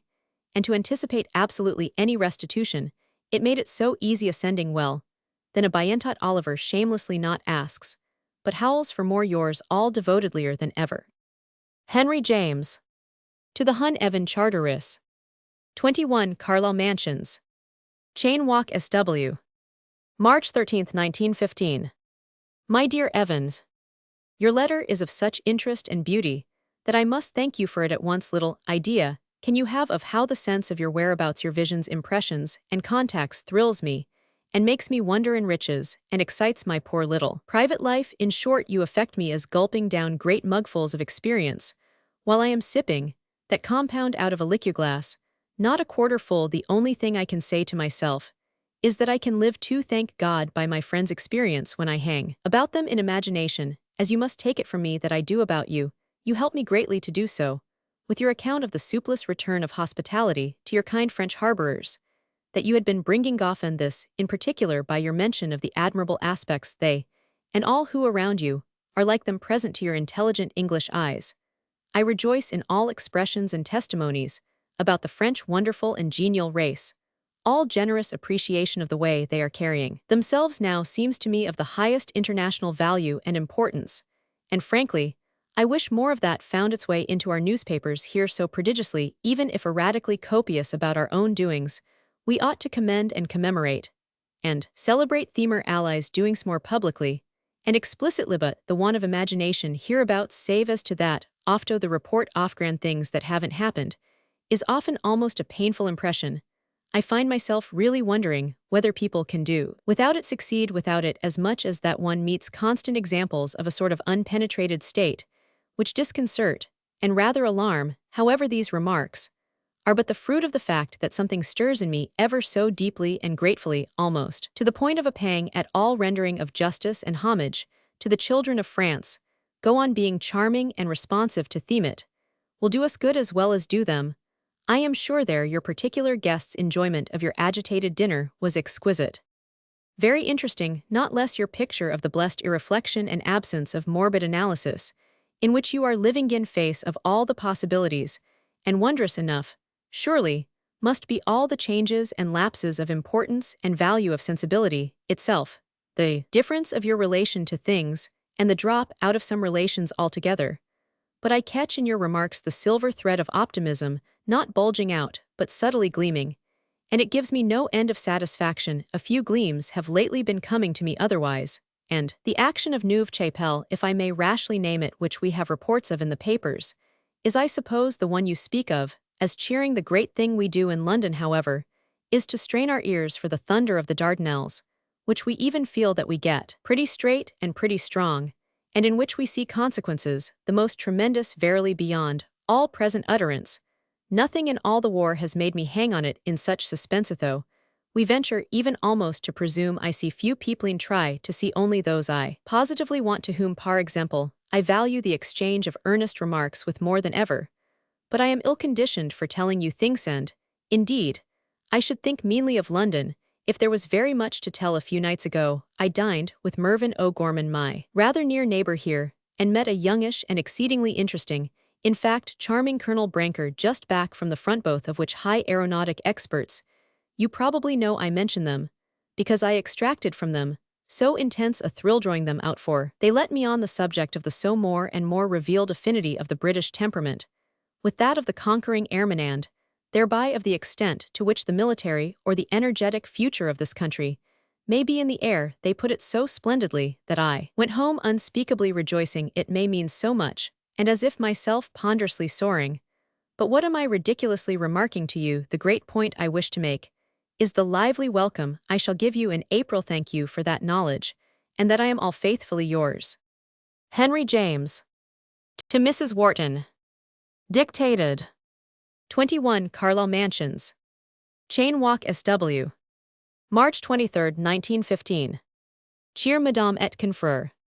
Don't imagine for a moment that I don't feel the full horror of my having had to wait till now, when I can avail myself of this aid to acknowledge, as the poor pale pettifogging term has it, the receipt from you of inexpressibly splendid bounties, I won't attempt to explain or expatiate about this abject failure of utterance, the idea of explaining anything to you in these days, or of any expatiation that isn't exclusively that of your own genius upon your own adventures and impressions. I think the reason why I have been so baffled in a word is that all my powers of being anything else have gone to living upon your two magnificent letters, the one from Verdun and the one after your second visit, there which gave me matter of experience and appropriation to which I have done the fullest honor. Your whole record is sublime, and the interest, and the beauty, and the terror of it all have again and again called me back to it. I have ventured to share it for the good of the cause and the glory of the connection. Mine with two or three select others, I candidly confess to Yaon, of whom was dear, Howard absolutely as dear as ever through everything, and whom I all but reduced to floods of tears, tears of understanding and sympathy. I know them at last, your incomparable pages, by heart, and thus it is really that I feel qualified to speak to you of them. With the two sublimities in question, or between them, came of course also the couple of other favors enclosing me, pressing back upon me my attempted contribution to your Paris labor, to which perversity I have had to bow my head. I was very sorry to be so forced, but even while cursing and gnashing my teeth, I got your post office order cashed, and the money is, God knows, assistingly spendable. Here another pang was your mention of Jean du Bruel's death. I didn't know him, had never seen him, but your account of the admirable manner of his end makes one feel that one would like even to have just beheld him. We are in the very midst of histories of that sort. Miserable and terrible here too, the Neuve Chapelle business, from a strange, in the sense of being a pretty false glamour at first flung, about which we are gradually recovering, seems to have taken a hideous toll of officers, and other distressing legends of mistake and confusion, are somehow overgrowing it too. But painful particulars are not what I want to give you off anything. You are up to your neck in your own, and I had much rather pick my steps to the clear places. So far as there be any such, I continue to try and keep my own existence one so far as I may place clear of the last accablement. I mean, apparently what it comes to is that it's full up with the last but one. Wednesday 24th, I had to break this off yesterday, and it was time apparently with the rather dreary note I was sounding, though I don't know that I have a very larky one to go on with Tadesave, so far as the taking of the big Austrian fortress, which I can neither write nor pronounce, makes one a little sore, and seems really to represent something, but how much I put forth, not the slightest pretension to measure. In fact, I think I am not measuring anything whatever just now, and not pretending to. I find myself much more quite consentingly dumb in the presence of the boundless enormity, and when I wish to give myself the best possible account of this state of mind, I call it the pious attitude of waiting. Verily, there is much to wait for, but there I am at it again, and should blush to offer you, in the midst of what I believe to be your more grandly attuned state, such a pale apology for a living faith. Probably all that's the matter with one is one's vicious propensity to go on feeling more and more instead of less and less, which would be so infinitely more convenient for the former course, puts one really quite out of relation to almost everybody else, and causes one to circle helplessly round outer social edges, like a kind of prowling pariah. However, I try to be as stupid as I can. All the while with this, I am not expressing my deep appreciation of your generous remarks about again placing Frederick at my disposition. I am doing perfectly well in these conditions. Without a servant, my life is so simplified that all acuteness of need has been abated. In short, I manage, and it is of course fortunate, inasmuch as the question would otherwise not be at all practically soluble. No young man of military age would I for a moment consider, and in fact, there are none about, putting aside the physically inapt for the army, and these are kept tight hold of by those who can use them. Small boys and aged men are alone available, but the matter has in short not the least importance. The thing that most assuages me continues to be dealing with the wounded in such scant measure as I may, such for example as my having turned into Victoria Station yesterday afternoon to buy an evening paper, and there been so struck with the bad lameness of a poor hobbling khaki convalescent that I inquired of him to such sympathetic effect that by what I can make out, I must have committed myself to the support of him for the remainder of his days, a trifle on account, having sealed the compact on the spot. It all helps, however helps me, which is so much what I do it for. Let it help you by ricochet even a little too. Goodbye for now, and believe me less gracelessly and faithlessly than you might well your would so decent old Henry James. To Thomas Sergeant Perry. Dictated. 21 Carlisle Mansions. Chain Walk SW. March 27, 1915. My dear Thomas and my dear Lilla. Don't resent, please, the economic form of this address, the frugal attempt to make one grateful acknowledgement serve for both of you, for I think that if you were just now on the scene itself, there isn't a shade of anxious simplification that you wouldn't at once perfectly grasp the effect of. The biggest and most appalling complication the world has ever known is somehow paradoxically, as we used to say at Newport, an effect of simplification, to producing, that is a desperate need for the same in all sorts of ways, lest one be submerged by the monster of a myriad bristles. In short, you do understand, of course, and how it is that I should be invidiously writing to you, Lilla, in response to your refreshing favor of some little time, since the good one about your having shrieked Rule Britannia at somebody's lecture, or at least done something quite as vociferous, and to the point and quite as helpful to our sacred cause this exclusive benefit should you be enjoying. I say, hadn't a most beneficial letter from Thomas come to me, but yesterday, crowning the edifice of a series of such like bounties, which he has been so patient over my poor old inevitable silence about. You inflame me so scarcely less, Thomas, with your wonderful statistics of the American theater of my infancy, apropos of my printed prattle about it, that I could almost find it in me to inquire from what published source it is you recover the ghostly little facts. Are they presented, in some procurable volume, that would be possible to send me, I ask, with a queer dim feeling that they might, or the fingered volume, might operate as a blessed little diversion from our eternal obsession?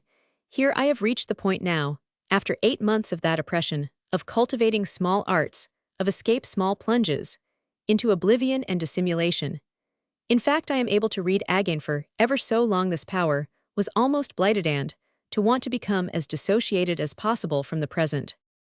However, I didn't mean to be black but only pearly gray, as your letter so benevolently incites yours too, Lilla, for I keep you together in all this, and I don't, you see, pretend to treat you to any scrap of information, whatever you have more of the public of 100 sorts than we, I guess.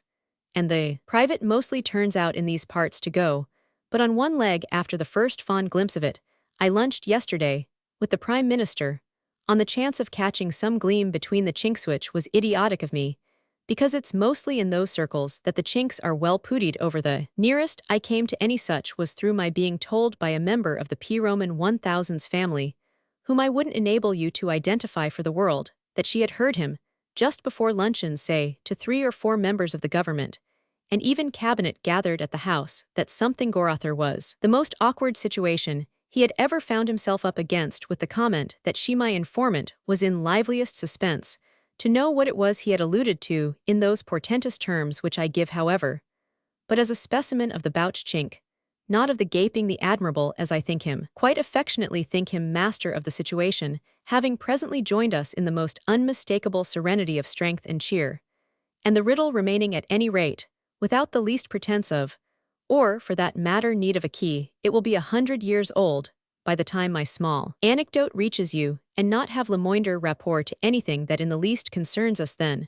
But I must tear myself from you, and try withal to close on some sublime note, a large choice, of which sort I feel we are for that matter perfectly possessed of. Well, then a friend of much veracity told me a couple of days since that a friend of his, I admit that it's always a friend of somebody else's, an officer of the upper command, just over for a couple of days from the front, had spoken to him of the now enormous mass of the French and British troops fronting the enemy, as covering in dense gatheredness together 40 miles of the land of France. I don't mean in length of front, of course, which would be nothing, but in rearward extent, and just standing, so to speak, in close-packed available spatial presence.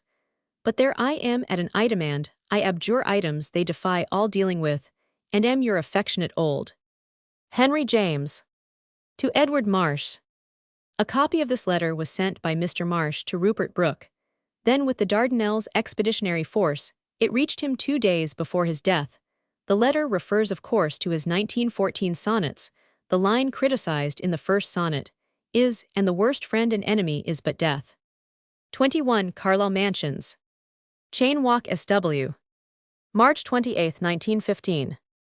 Dear Admirable Eddie, I take it very kindly indeed of you to have found thought and time to send me the publication with the 5 brave sonnets, the circumstances, so to call the unspeakable matter that have conduced to them, and that taken together seem to make a sort of huge brazen lap, for their congruous beauty, have caused me to read them with an emotion that somehow precludes the critical measure, deprecates the detachment involved in that, and makes me just want to so exceedingly much to be moved by them, and to like and admire them, so I do greet them gladly, and am right consentingly struck with their happy force and truth.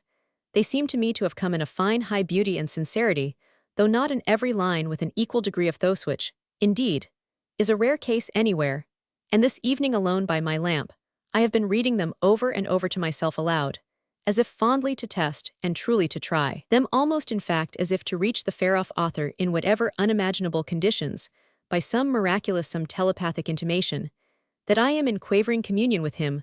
Well, they have borne the test, with almost all the firm perfection or straight inevitability that one must find in a sonnet, and beside their poetic strength, they draw a wondrous weight from his having had the right to produce them, as it were, and their rising out of such rare realities of experience. Splendid Ruperto be the soldier that could beget them on the muse, and lucky muse, not less, who could have an affair with a soldier, and yet feel herself not guilty of the least deviation in order of felicity. I think sonnet I comes first, save for a small matter that perhaps superfluously troubles me, and that I will presently speak of. I place next Roman 3 with its splendid first line, and then V in that rich earth, richer dust concealed, and then Roman 2. I don't speak of no Roman 4. I think it the least fortunate in spite of touched flowers and furs and cheeks, but the 4 happy ones are very noble and sound and round to my sense, and I take off my hat to them, and to their author in the most marked manner.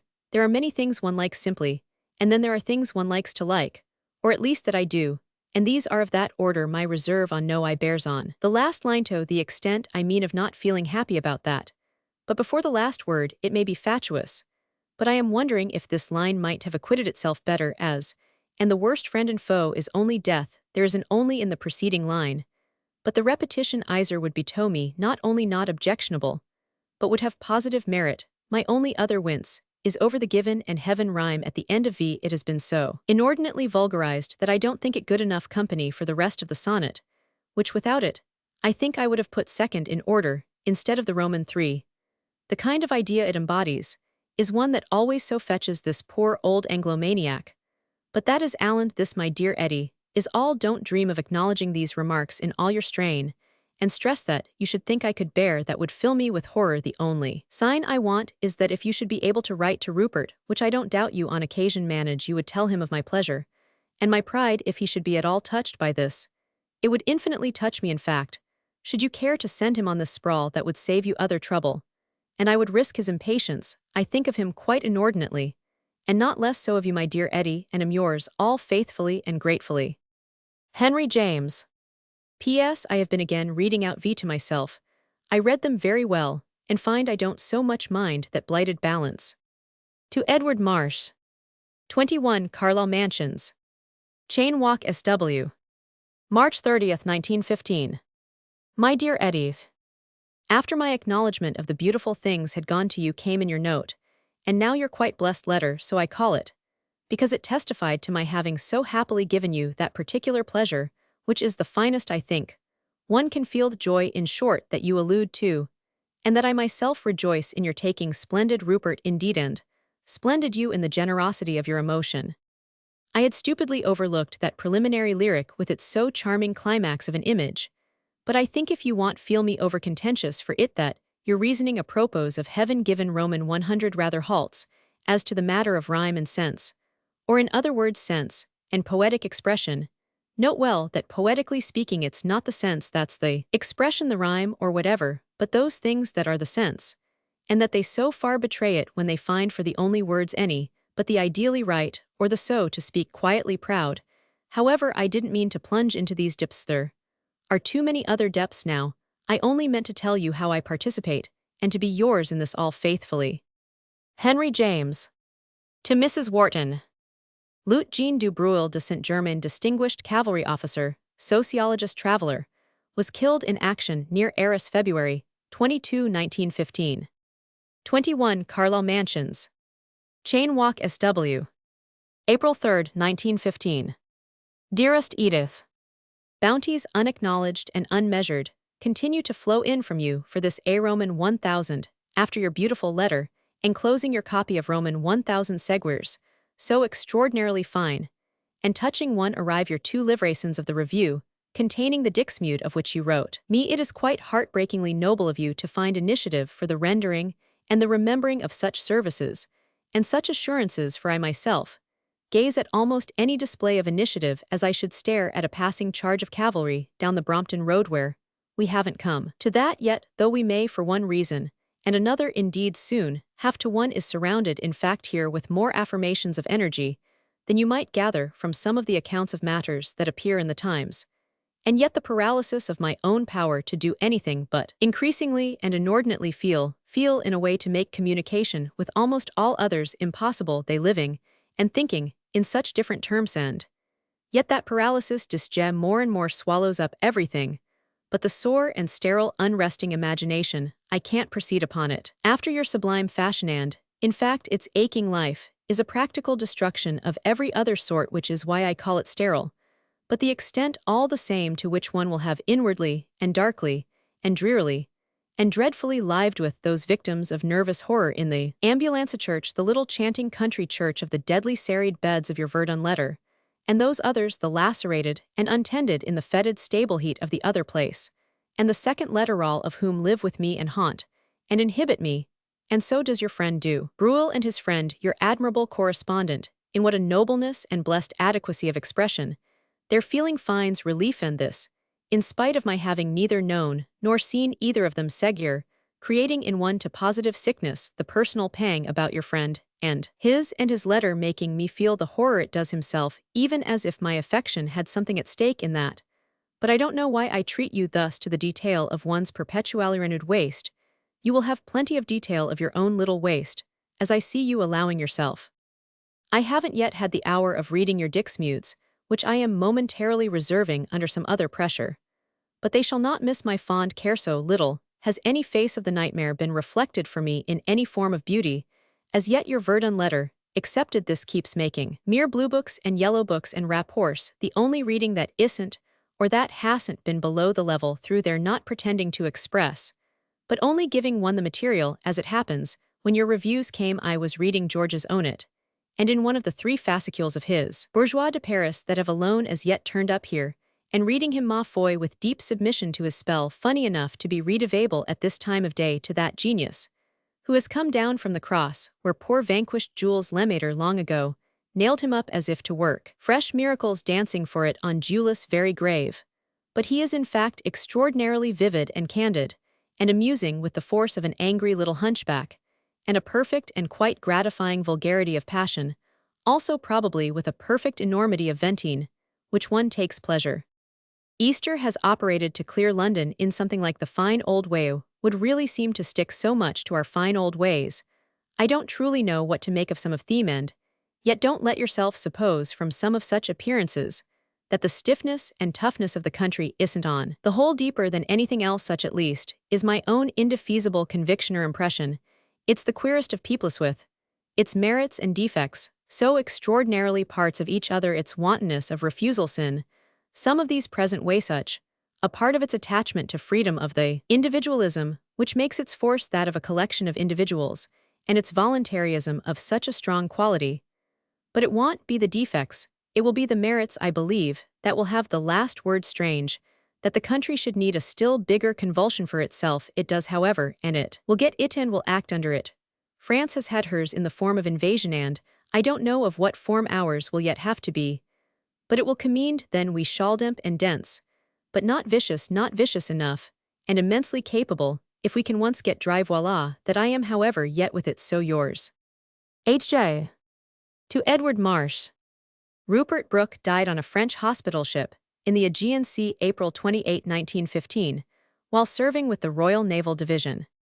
21 Carlisle Mansions. Chain Walk, SW. April 24, 1915. My dear Eddie. This is too horrible and heartbreaking.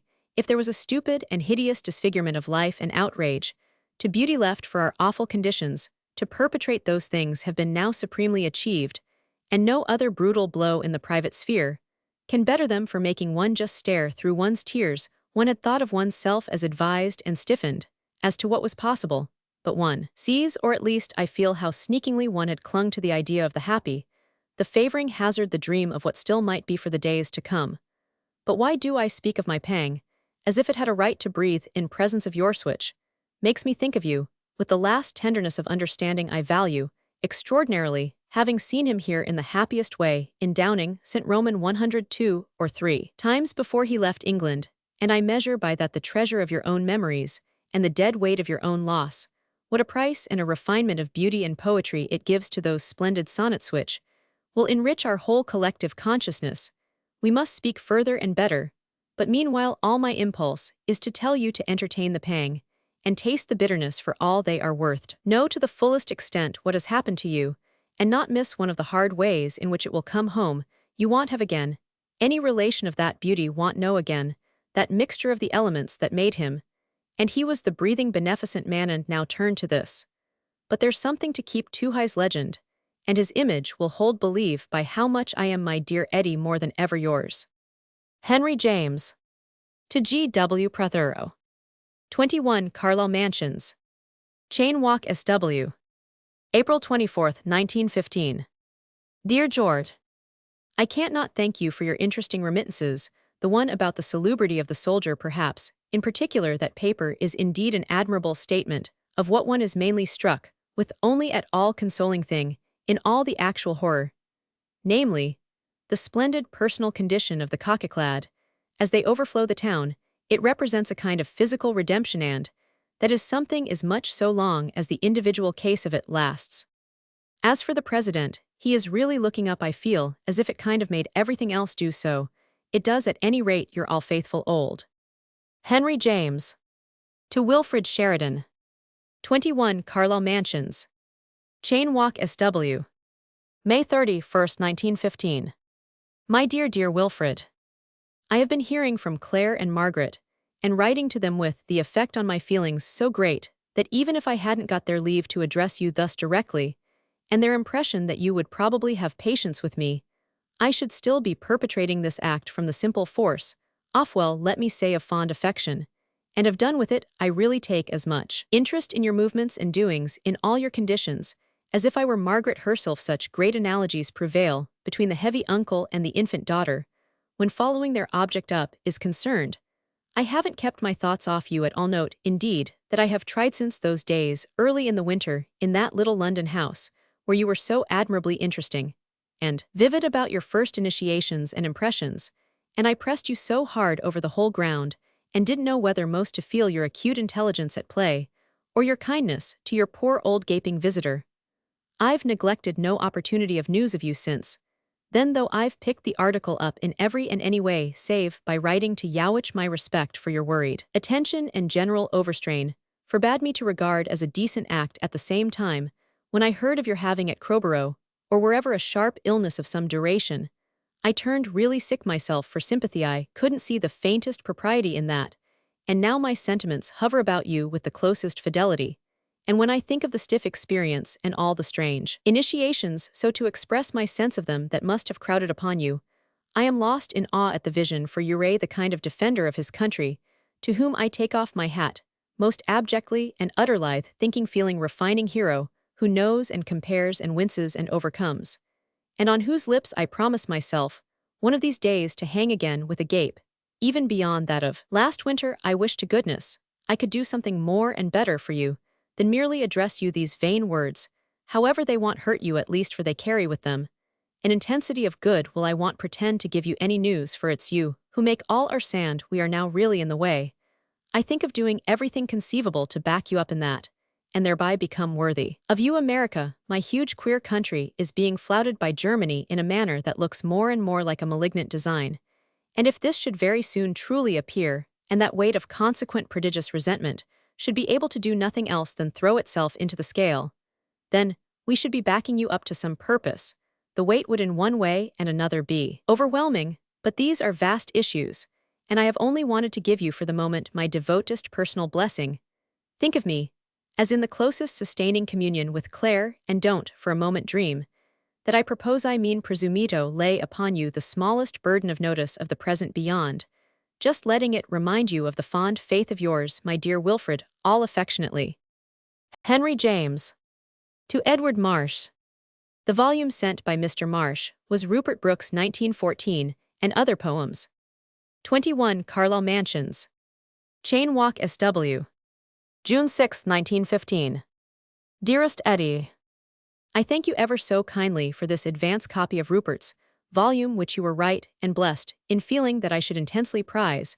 I have been spending unspeakable hours over it, heartbreaking ones, under the sense of the stupid extinction of so exquisite an instrument, and so exquisite a being, immense the generosity of his response to life, and the beauty and variety of the forms in which it broke out, and of which these further things are such an enriching exhibition. His place is now very high and very safe, even though one walks round and round it with the aching soreness of having to take the monument for the man. It's so wretched talking really of any place, but his place with us, and in our eyes and affection, most of all the other beings such as could wait and grow with all confidence and power.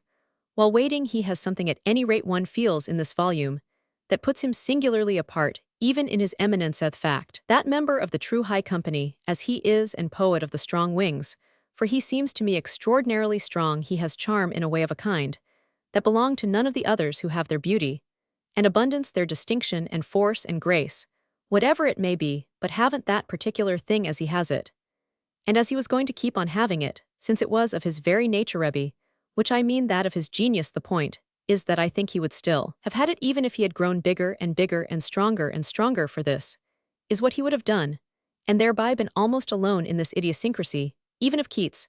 I don't feel myself saying that he had charm. It's all lost in the degree of beauty, which somehow allows it no chance. But in Rupert, not that I match them, there is the beauty so great, and then the charm different, and playing beside it, and savoring of the very quality of the man. What it comes to, I suppose, is that he touches me most when he is whimsical and personal, even at the poetic pitch, or in the poetic purity as he perpetually is. And he penetrates me most when he is most hauntingly or hauntedly English. He draws such a real magic from his conscious reference to it. He is extraordinarily so, even in the war sonnets. Not that isn't highly natural too, and the reading of these higher things over now, which one had first read while he was still there, to be exquisitely at stake in them, so to speak, is a sort of refinement both of admiration and of anguish. The present gives them such sincerity as, if they had wanted it, I adore the ironic and familiar things, the most intimately English Chilterns, and the great lover towards the close of which I recognize the misprint you speak of, but fortunately so obvious a one, the more flagrant the better, that you needn't worry, and the funeral of youth awfully charming, and of course Grantchester, which is booked for immortality. I revel in Grantchester, and how it would have made one love him if one hadn't known him. As it is, it wrings the heart. And yet, after all, what do they do, all of them together, but again express how life had been wonderful and crowded and fortunate and exquisite for him, with his sensibilities all so exposed, really exposed, and yet never taking the least real harm. He seems to me to have had in his short life so much that one may almost call it everything, and he isn't tragic, no, has only stopped. It's we who are tragic, you and his mother especially, and whatever others, for we can't stop. And we wish we could. The portrait has extreme beauty, but is somehow disconnected. However, great beauty does disconnect. But good night, with the lively sense that I must see you again before I leave town, which won't be though before early in July. I hope you are having less particular strain and stress, and am yours all faithfully, Henry James. To Edward Marsh. This refers to a photograph of Rupert Brooke sent by Mr. Marsh, and to the death of his friend Dennis Brown, who was with R.B. when he died. A letter from Brown describing Rupert Brooke's burial on the island of Syros had been read to H.J. by Mr. Marsh the day before the following was written. 21 Carlisle Mansions. Chain Walk SW. June 13, 1915. Dearest Eddie, the photograph is wonderful and beautiful, and a mockery, I mean, encompassed with such an ache and such a pang that it sets up for one's vision a regularly accepted unabated pain. And now you have another of like sort, the fruit of this horrible time, which I presume almost to share with you, as a sign of the tenderness I bear you. I wish indeed that for this I might once have seen Roman 500. Be kind, brothering Roman 500. B. The reading by you of whose letter last night, under the pang of his extinction, the ghost telling of the ghost, moved me more than I could find words, for he brothered you almost as much as he had brothered Rupert, and I could almost feel that he practically a little brothered poor old me, for which I so thank his spirit. And this now the end of his brothering, of anything more in his later letter, that had any relation you will perhaps still someday tell me. Yours all faithfully, Henry James. To Compton Mackenzie. Mr. Mackenzie was at this time attached to Sir Ian Hamilton's headquarters with the Dardanelles Expeditionary Force. 21 Carlisle Mansions. Chain Walk SW. June 18, 1915. My dear Monty, all this while have I remained shamefully in your debt for interesting news, and I am plunged deeper into that condition by your admirable report from the Dardanelles in this A Roman 1000 times. I am a backward being, alas, in these days, when so much is forward our public anxieties somehow strike for me at the roots of letter writing, and I remain too often dumb, not because I am not thinking and feeling 1,000 things, but exactly because I am doing so to such intensity. You wrote me weeks ago that you had finished your new novel, which information took my breath away, I mean, by its wind-like rush, and now has come thus much of the remainder of the adventure for which that so grandly liberated you, and which I follow with the liveliest participation in all your splendid sense of it and profit of it. I confess, I take an enormous pleasure in the fact of the exposure of the sensitive plate of your imagination, your tremendous attention to all these wonderful and terrible things. What impressions you are getting! Verily, and what a breach must it all not make with the course of history you are practicing up to the very eve. I rejoice that you finished and snipped off or tucked in, and wound up something self-contained. Therefore, how could you ever go back to it, if you hadn't under that violence of rupture with the past, which makes me ask myself what will have become of all that material we were taking for granted, and which now lies there behind us like some vast damaged cargo dumped upon a dock, and unfit for human purchase or consumption. I seem to fear that I shall find myself seeing your recently concluded novel as through a glass darkly, which, however, will not prevent my immediately falling upon it when it appears, as I assume, however, that it is not now likely to do before the summers, and by which time God knows what other monstrous chapters of history won't have been perpetrated. What I most want to say to you, I think, is that I rejoice for you with all my heart in that assurance of health which has enabled you so to gird yourself and go forth. If the torrid South has always been good for you, there must be no amount of it that you are now not getting, though I am naturally reduced, you see, to quite abjectly helpless and incompetent supposition. I hang about you at any rate with all sorts of vows and benedictions. I feel that I mustn't make remarks about the colossal undertaking you are engaged in beyond saying that I believe with all my heart in the final power of your push. As for our news here, the gist of that is that we are living with our eyes on you, and more materially backing you. My comment on you is feeble, but my faith absolute. And I am, my dear Monty, your more than ever faithful old Henry James. P.S. I have your address of many integuments from your mother, but feel rather that my mountain of envelopes should give birth to a livelier mouse. To Henry James, Jr. Dictated. 21 Carlisle Mansions. Chain Walk SW. June 24, 1915. Dearest Harry, I am writing to you in this fashion, even although I am writing you intimately, because I am not at the present moment in very good form for any free play of hand, and this machinery helps me so much when there is any question of pressure and promptitude, or above all of particular clearness. That is the case at present. At least, I feel I ought to lose no more time. You will wonder what these rather portentous words refer to, but don't be too much alarmed. It is only that my feeling about my situation here has, under the stress of events, come so much to a head that certain particular matters further contributing, I have arranged to seek technical legal advice no longer hence than this afternoon as to the exact modus operandi of my becoming naturalized in this country. This state of mind probably won't at all surprise you, however, and I think I can assure you that it certainly wouldn't if you were now on the scene here with me, and had the near vision of all the circumstances. My sense of how everything more and more makes for it has been gathering force ever since the war broke out, and I have thus waited nearly a whole year. But my feeling has become acute with the information that I can only go down to Lamb House now on the footing of an alien, under police supervision, an alien friend, of course, which is a very different thing from an alien enemy, but still a definite technical outsider to the whole situation here, in which my affections and my loyalty are so intensely engaged. I feel that if I take this step, I shall simply rectify a position that has become inconveniently and uncomfortably false, making my civil status merely agree not only with my moral, but with my material as well in every kind of way. Hadn't it been for the war, I should certainly have gone on as I was, taking it as the simplest and easiest and even friendliest thing. But the circumstances are utterly altered now, and to feel with the country and the cause as absolutely and ardently as I feel, and not offer them my moral support with a perfect consistency my material, is too small a matter, affects me as standing off or wandering loose in a detachment of no great dignity. I have spent here all the best years of my life, practically have been my life. About a 12-month hence, I shall have been domiciled uninterruptedly in England for 40 years, and there is not the least possibility at my age, and in my state of health, of my ever returning to the U.S., or taking up any relation with it. As a country, my practical relation has been to this one for ever so long, and now my spiritual or sentimental quite ideally matches it.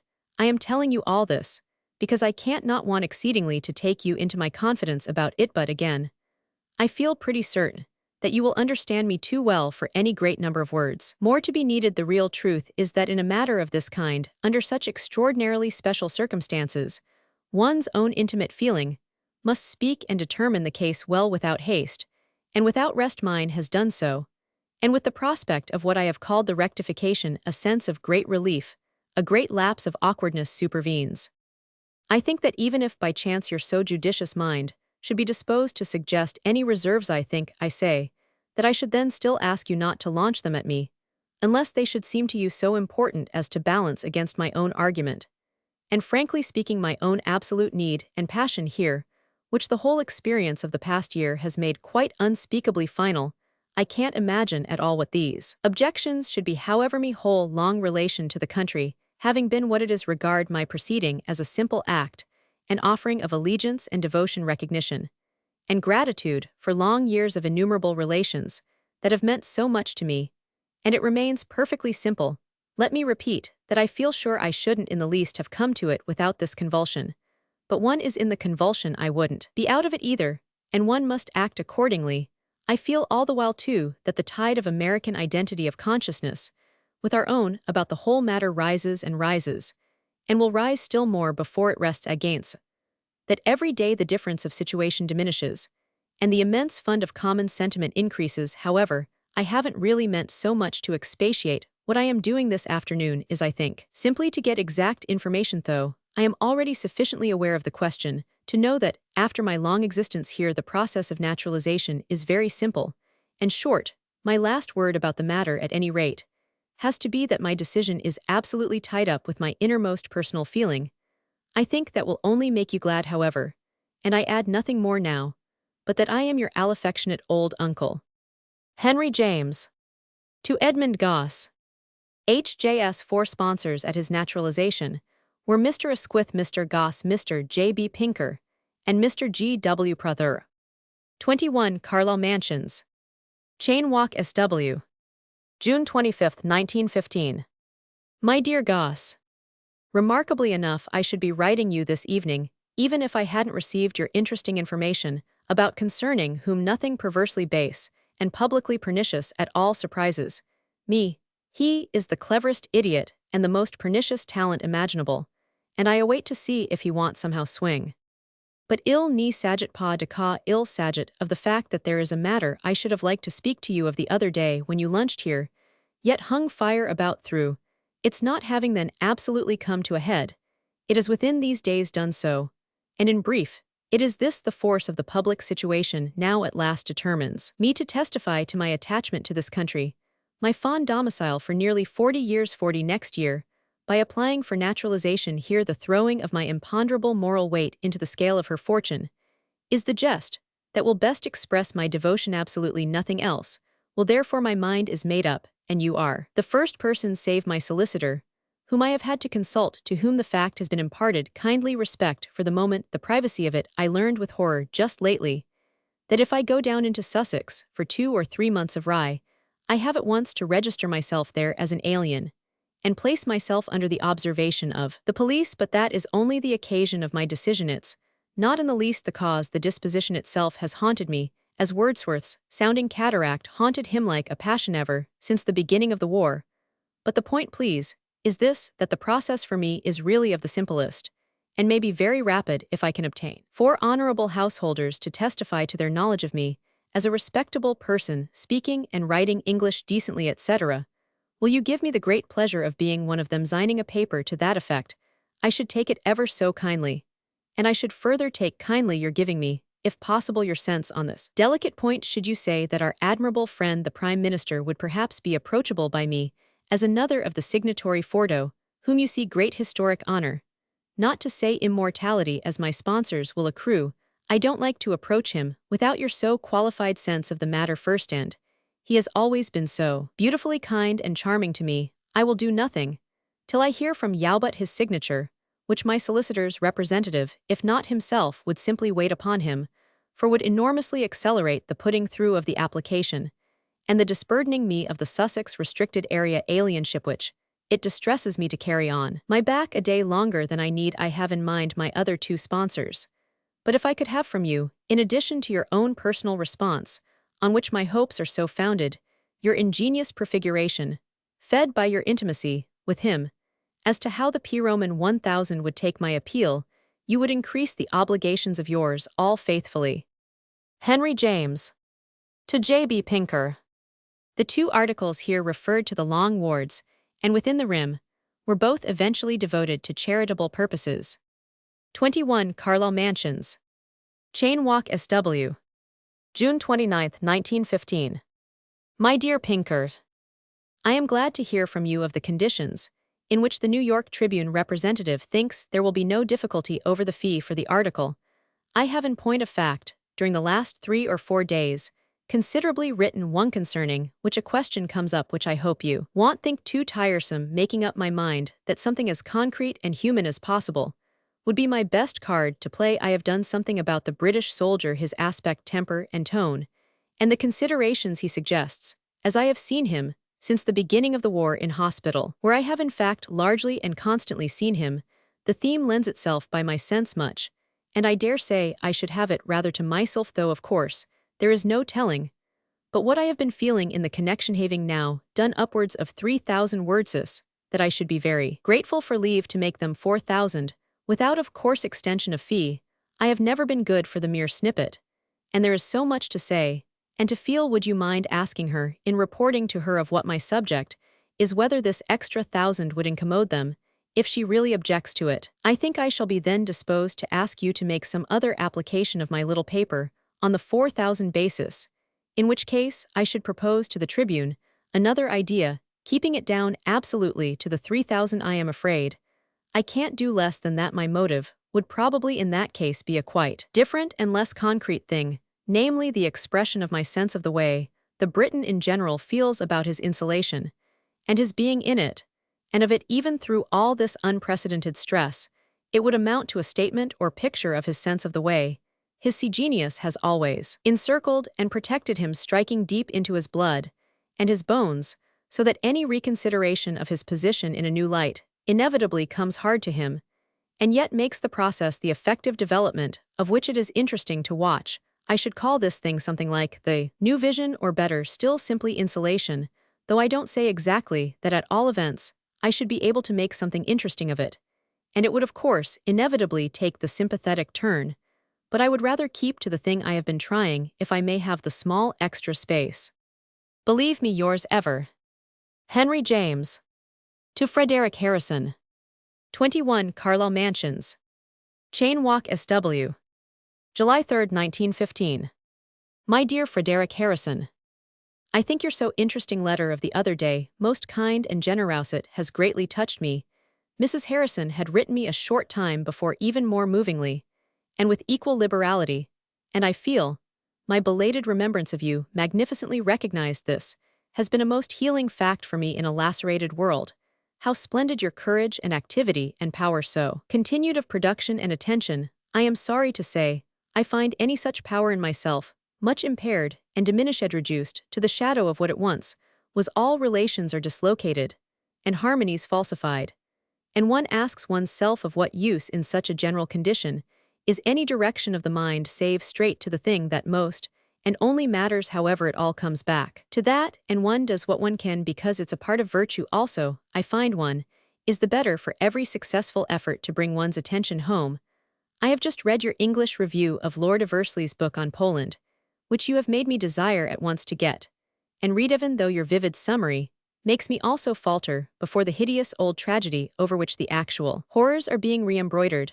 I thank you further for letting me know of your paper in the Aberdeen magazine though, on reflection, I can wait for it if it's to be included in your volume now, so soon to appear. I shall so straightly possess myself of that. As to the USA, I am afraid I suffer almost more than I can endure from the terms of precautionary friendship on which my country is content to remain with the author of such systematic abominations. I cover my head with my mantle. In presence of so much wordy amicable discussing, and conversing, and reassuring, and postponing all the while that such hideous evil and cruelty rages to drag into our European miseries, any nation that is so fortunate as to be out of them, and able to remain out with common self-respect would be a deplorable wishbut that holds true, but up to a certain line of compromise, I can't help feeling that for the U.S. this line has been crossed, and that they have themselves great dangers from the source of all hours to reckon with however one fortunately hasn't to decide the case, or appoint the hourth relation between the two countries affects me as being on a stiff downward slope at the bottom of which is rupture, and everything that takes place between them renders that incline more rapid, and shoves the position further down the material and moral weight that America would be able to throw into the scale by her productive and financial power strikes me as enormous. There would be no question of munitions. Then what I mean is that I believe the truculence of Germany may be trusted from 1 month or 1 week to another now to force the American hand. It must indeed be helpful to both of you to breathe your fine air of the heights. The atmosphere of London just now is not positively tonic, but one must find a tone, and I am with more faithful thought of Mrs. Harrison than I can express your and her affectionate old friend, Henry James. To H. G. Wells. H. J. was always inclined to be impatient of the art of parody. The following refers to an example of it, in Mr. Wells' volume Boon. 21 Carlisle Mansions. Chain Walk, SW. July 6, 1915. My dear Wells, I was given yesterday at a club your volume Boon etc., from a loose leaf in which I learned that you kindly sent it me, and which yet appears to have lurked there for a considerable time undelivered. I have just been reading to acknowledge it intelligently, a considerable number of its pages.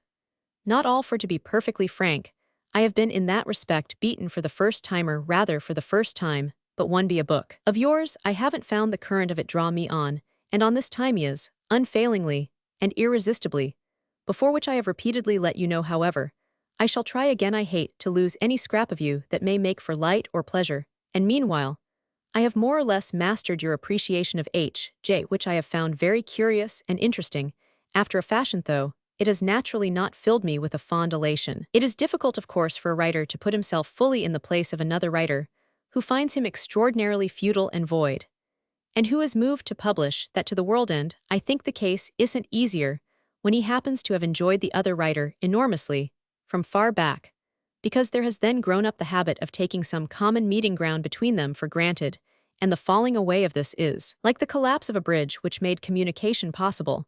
But I am by nature more in dread of any fool's paradise, or at least of any bad misguidedness, than in love with the idea of a security proved, and the fact that a mind as brilliant as yours can resolve me into such an unmitigated mistake can't enjoy me in anything like the degree in which I like to think I may be enjoyed, makes me greatly want to fix myself for as long as my nerves will stand it with such a pair of eyes. I am aware of certain things I have, and not less conscious, I believe, of various others, that I am simply reduced to wish I did, or could have. So I try for possible light to enter into the feelings of a critic, for whom the deficiencies so preponderate. The difficulty about that effort, however, is that one can't keep it up on, has to fall back on one's sense of one's good parts, own sense, and I at least should have to do that. I think even if your picture were painted with a more searching brush, for I should otherwise seem to forget what it is that my poetic and my appeal to experience rest upon. They rest upon my measure of fullness of life, and of the projection of it, which seems to you such an emptiness of both. I don't mean to say, I don't wish I could do 20 things I can't, many of which you do so livingly, but I confess I ask myself, what would become in that case of some of those to which I am most addicted, and by which interest seems to me most beautifully producible? I hold that interest must be exquisitely made and created, and that if we don't make it, we who undertake to nobody, and nothing will make it for us, though nothing is more possible. Nothing may even be more cert than that my quest of it, my constant wish to run it to earth, may entail the sacrifice of certain things that are not on the straight line of it. However, there are too many things to say, and I don't think your chapter is really inquiring enough to entitle you to expect all of them. The fine thing about the fictional form to me is that it opens such widely different windows of attention, but that is just why I like the window so to frame the play and the process. Faithfully yours, Henry James. To H. G. Wells. With reference to the following letter, Mr. Wells kindly allows me to quote a passage from his answer dated July 8, 1915. To the preceding, there is of course a real and very fundamental difference in our innate and developed attitudes towards life and literature. To you, literature, like painting, is an end. To me, literature, like architecture, is a means. It has a use. Your view was, I felt, altogether too prominent in the world of criticism, and I assailed it in lines of harsh antagonism, and writing that stuff about you was the first escape I had from the obsession of this war. Boon is just a wastepaper basket. Some of it was written before I left my home at Sandgate 1911, and it was while I was turning over some old papers that I came upon it, found it expressive, and went on with it last December. I had rather be called a journalist than an artist. That is the essence of it, and there was no other antagonist possible than yourself.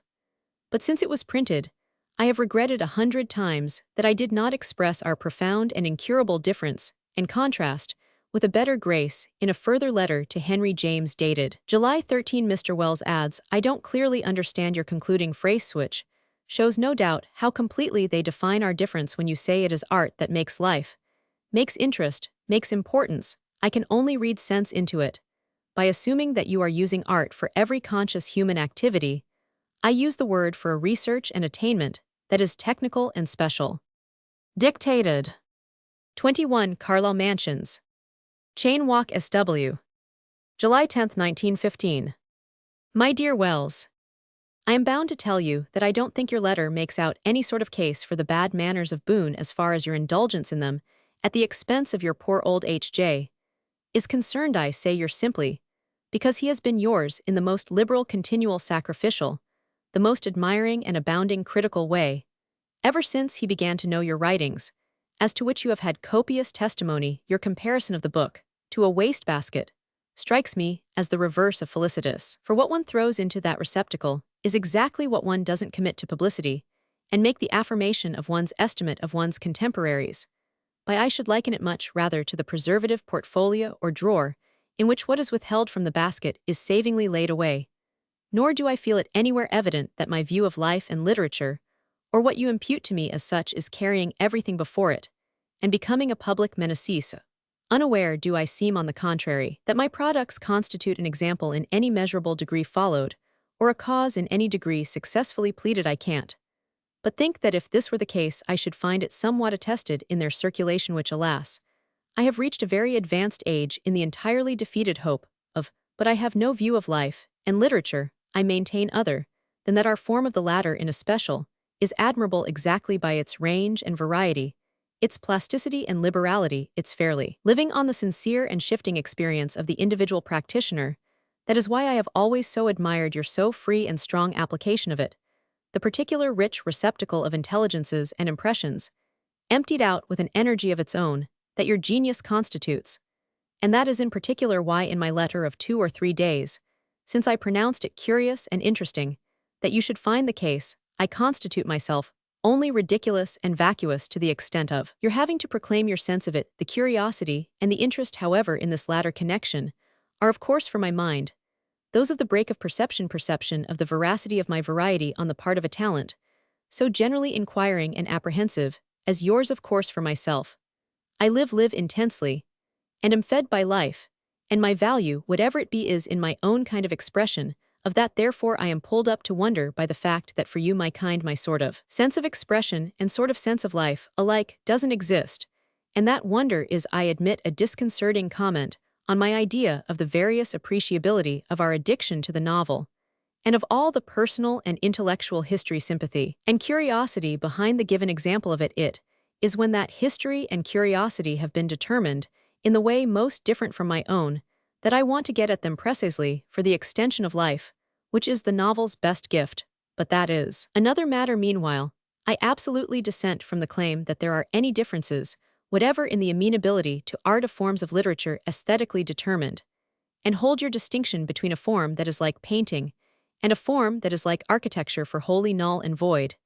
There is no sense in which architecture is aesthetically for use that doesn't leave any other art, whatever, exactly as much so, and so far from that of literature being irrelevant to the literary report upon life, and to its being made as interesting as possible, I regard it as relevant in a degree that leaves everything else behind it as art, that makes life, makes interest, makes importance for our consideration and application of these things. And I know of no substitute, whatever, for the force and beauty of its process. If I were Boone, I should say that any pretense of such a substitute is helpless and hopeless humbug, but I wouldn't be Boone for the world, and am only yours faithfully. Henry James. To Henry James, Jr. 21 Carlisle Mansions.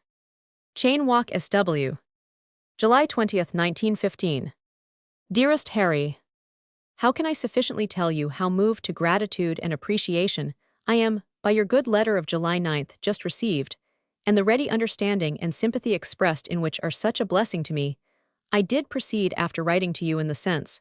I then explained the impulse, and the current were simply irresistible, and the business has so happily developed that I this morning received with your letter the kindest possible one from the Home Secretary Sir John Simon, I mean in the personal and private way, telling me that he has just decreed the issue of my certificate of naturalization, which will at once take effect. It will have thus been beautifully expedited, have gone through in 5 or 6 days, from the time my papers were sent in instead of the usual month or two. He gives me his blessing on the matter, and all is well. It will probably interest you to know that the indispensability of my step to myself has done nothing but grow since I made my application. Like Martin Luther at Wittenberg, I could no other, and the relief of feeling corrected an essential falsity in my position as determined by the war and what has happened, since also more particularly what has not happened, is greater than I can say. I have testified to my long attachment here in the only way I could, though I certainly shouldn't have done it under the inspiration of our cause. If the USA had done it a little more for me, then I should have thrown myself back on that and been content with it. But as this at the end of a year hasn't taken place, I have had to act for myself, and I go so far as quite to think, I hope not fatuously, that I shall have set an example and shown a little something of the way. But another it is. Ever your affectionate old British uncle, Henry James. To Edmund Goss. 21 Carlisle Mansions. Chain Walk, SW. July 26, 1915.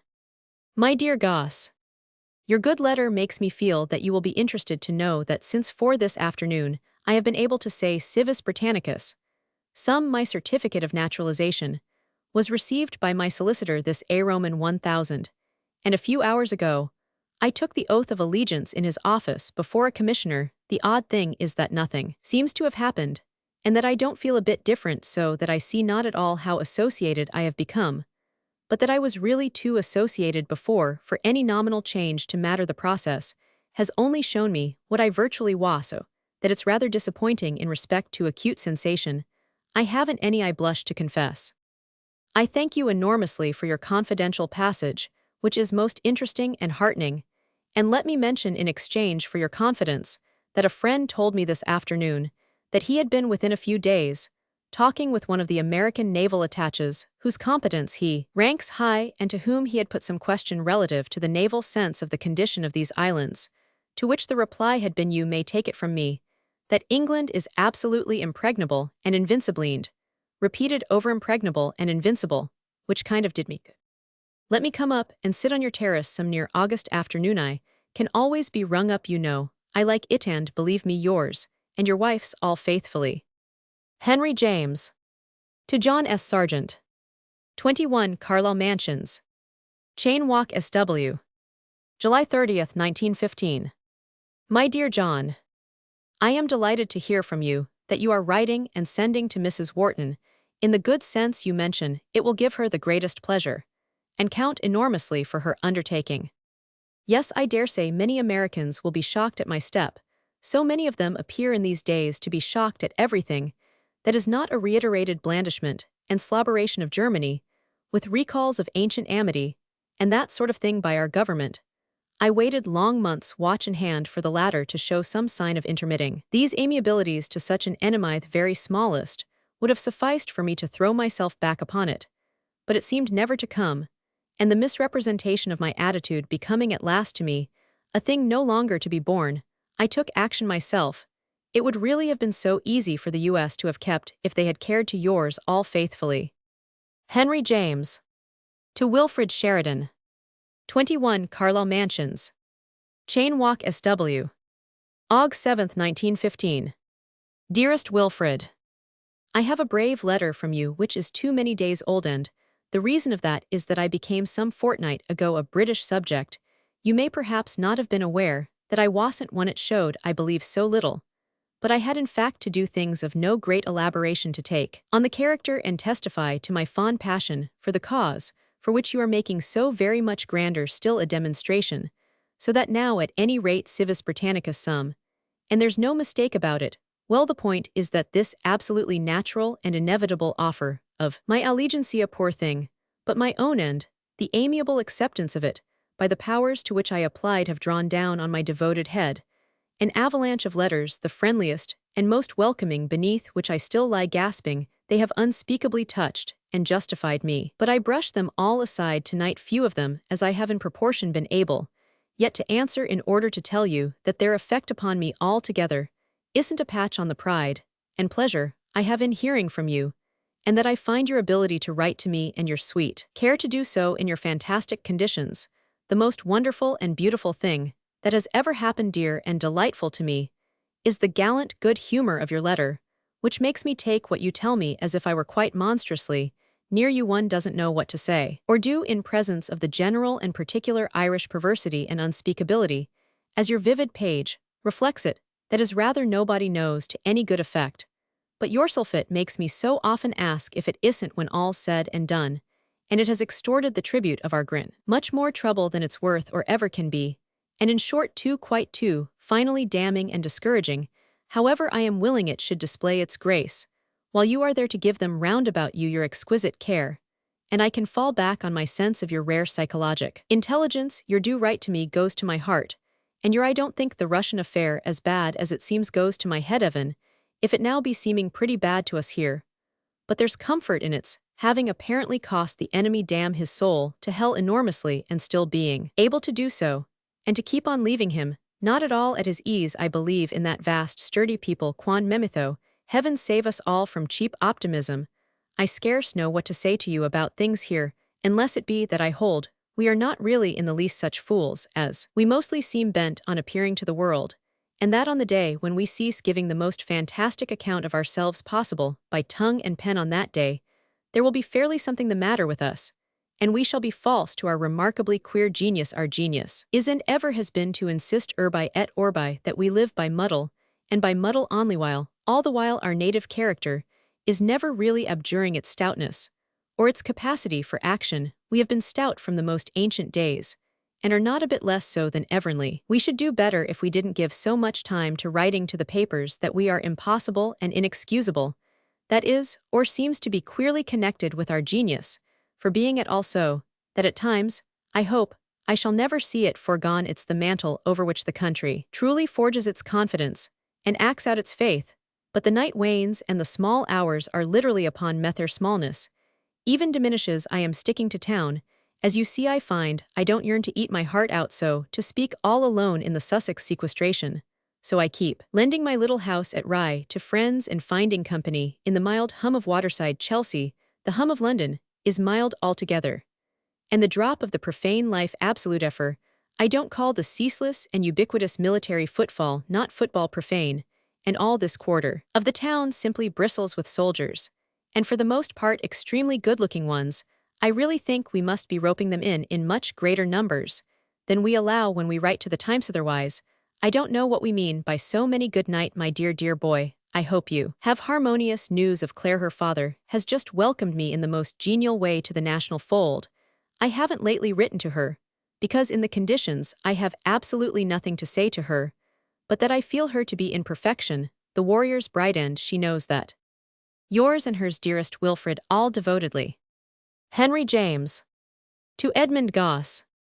21 Carlisle Mansions. Chain Walk SW. August 25, 1915.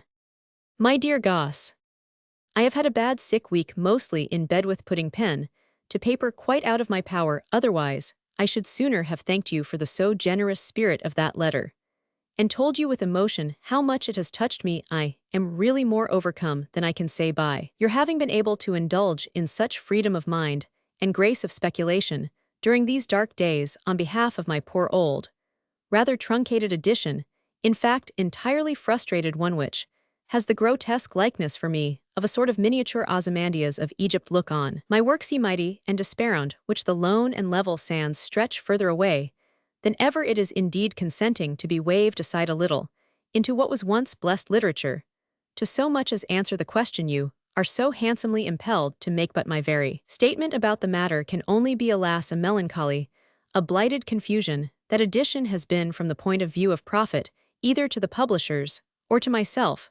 practically a complete failure. Vaguely speaking, it doesn't sell. That is my annual report of what it does. Whole 24 vols in this country amounts to about 25 from the Macmillans, and the ditto from the Scribners in the U.S., to very little more. I am past all praying for anywhere. I remain at my age, which you know, and after my long career, utterly insurmountably unsaleable. And the original preparation of that collective and selective series involved really the extremity of labor. All my earlier things off, which the Bostonians would have been, if included one were so intimately and interestingly revised. The edition is from that point of view really a monument, like Ozymandias, which has never had the least intelligent critical justice done either, any sort of critical attention at all paid it, and the artistic problem involved in my scheme was a deep and exquisite one, and moreover was, as I held, very effectively solved, only it took such time and such taste, in other words, such aesthetic light. No more commercially thankless job of the literary order was prefaces, and all they of a thanklessness, accordingly, ever achieved. The immediate inclusion of the Bostonians was rather deprecated by the publishers, the Scribners, who were very generally, and in a high degree, appreciative. I make no complaint of them at Alland. There were reasons for which I also wanted to wait. We always meant that that work should eventually come in. Revision of it loomed peculiarly formidable and time-consuming for intrinsic reasons, and as other things were more pressing and more promptly feasible, I allowed it to stand over with the best intentions, and also in company with a small number more of provisional omissions. But by this time, it had stood over. Disappointment had set in. The undertaking had begun to announce itself as a virtual failure, and we stopped short where we were, that is, when a couple of dozen volumes were out. From that moment, some 7 or 8 years ago, nothing whatever has been added to the series, and there is little enough appearance now that there will ever. Your good impression of the Bostonians greatly moves. Meth thing was no success whatever on publication in the Century, where it came out, and the late R.W. Gilder of that periodical wrote me at the time that they had never published anything that appeared so little to interest their readers. I felt about it myself then that it was probably rather a remarkable feat of objectivity, but I never was very thoroughly happy about it, and seemed to recall that I found the subject and the material, after I had got launched in it, under some illusion less interesting and repaying than I had assumed it to be. All the same, I should have liked to review it, for the editing on it would have come out a much truer and more curious thing. It was meant to be curious from the first, but there can be no question of that, or of the proportionate preface to have been written with it at presentor, probably ever within my span of life. Apropos of which matters, I at this moment hear from Heinemann that 4 or 5 of my books that he has have quite entirely ceased to sell, and that he must break up the plates. Of course he must. I have nothing to say against it, and the things in question are mostly all in the edition. But such is success. I should have liked to write that preface to the Bostonians, which will never be written now, but think of noting now that that is a thing that has perished. I am doing my best to feel better and hope to go out this afternoon, the first for several. I am exceedingly with you all over Philip's transfer to France. We are with each other now, as not yet before, over everything, and I am yours and your wife's more than ever. H.J. To Mrs. Wilfrid Sheridan. Lieut. Wilfrid Sheridan, Rifle Brigade, fell in action at Lewes, September 25, 1915. 21 Carlisle Mansions. Chain Walk SW. October 4, 1915. Dearest Claire, I have heard twice from your kindest of fathers, And yet this goes to you for poor baffling personal reasons with a dreadful belatedness. The thought of coming into your presence, and into Mrs. Sheridan's with such wretched empty and helpless hands, is in itself paralyzing. And yet even as I say that the sense of how my whole soul is full even to its being racked and torn of Wilfred's belovedest image, and the splendor and devotion in which he is all radiantly wrapped and enshrined makes me ask myself, if I don't really bring you something of a sort, in thus giving you the assurance of how absolutely I adored him, yet who can give you anything that approaches your incomparable sense that he was yours, and you his to the last possessed and possessing radiance of him, I can't pretend to utter to you words of consolation vainest of dreams, for what is your suffering? But the measure of his virtue his charm, and his beauty everything we so loved him for. But I see you marked with his glory too, and so intimately associated with his noble legend with the light of it about you, and about his children always, and the precious privilege of making him live again. Whenever one approaches you convinced, as I am, that you will rise in spite of the unspeakable laceration to the greatness of all this and feel it carry you in a state of sublime privilege I had sight, and some sound of him, during an hour of that last leave just before he went off again, and what he made me then feel, and what his face seemed to say amid that cluster of relatives, in which I was the sole outsider of which too I was extraordinarily proud is beyond all expression. I don't know why I presume to say such things I mean poor things, only of mine to you all stricken and shaken, as you Arian then again. I know how any touch of his noble humanity must be unspeakably dear to you, and that you'll go on getting the fragrance of them wherever he passed. I think with unutterable tenderness of those days of late last autumn, when you were in the little house off the Edgware Road, and the humor and gaiety and vivid sympathy of his talk about his then beginnings and conditions made me hang spellbound on his lips. But what memories are these not to you, and how can one speak to you at all without stirring up the deep swell we are all in them with you, and with his mother, and, may I speak of his father, and with his children? And we cling to you, and cherish you as never before. I live with you in thought every step of the long way, and am yours, dearest Claire, all devotedly and sharingly. Henry James. To Hugh Walpole. 21 Carlisle Mansions. Chain Walk, SW. Nov 13th, 1915. I take to my heart these blessed Cornish words from you, and thank you for them as articulately as my poor old impaired state permits. It will be an immense thing to see you when your own conditions permit of it. And in that fond vision, I hang on. I have been having a regular hell of a summer and autumn, that is more particularly from the end of July, through the effect of a baden aggravate heart crises, during the first weeks of which I lost valuable time by attributing under wrong advice my condition to mistaken causes. But I am in the best hands now, and apparently responding very well to very helpful treatment. But the past year has made me feel 20 years older, and frankly, as if my knell had rung still. I cultivate, I at least attempt, a brazen front. I shall not let that mask drop till I have heard your thrilling story. Do intensely believe that I respond clutchingly to your every grasp of me, every touch, and would so gratefully be a reconnecting link with you here where I don't wonder that you're bewildered. It will be indeed, as far as I am concerned, the bewildered leading the bewildered. I have seen very few people. I see as few as possible. I can't stand them and all their promiscuous prattle, mostly so that those who have reported of me to you must have been peculiarly vociferous. I deplore with all my heart your plague of boils, and of insomnia. I haven't known the former, but the latter, alas, is my own actual portion. I think I shall know your rattle of the telephone as soon as ever I shall hear it. Heaven speed it, dearest Hugh, and keep me all fondestly yours. Henry James.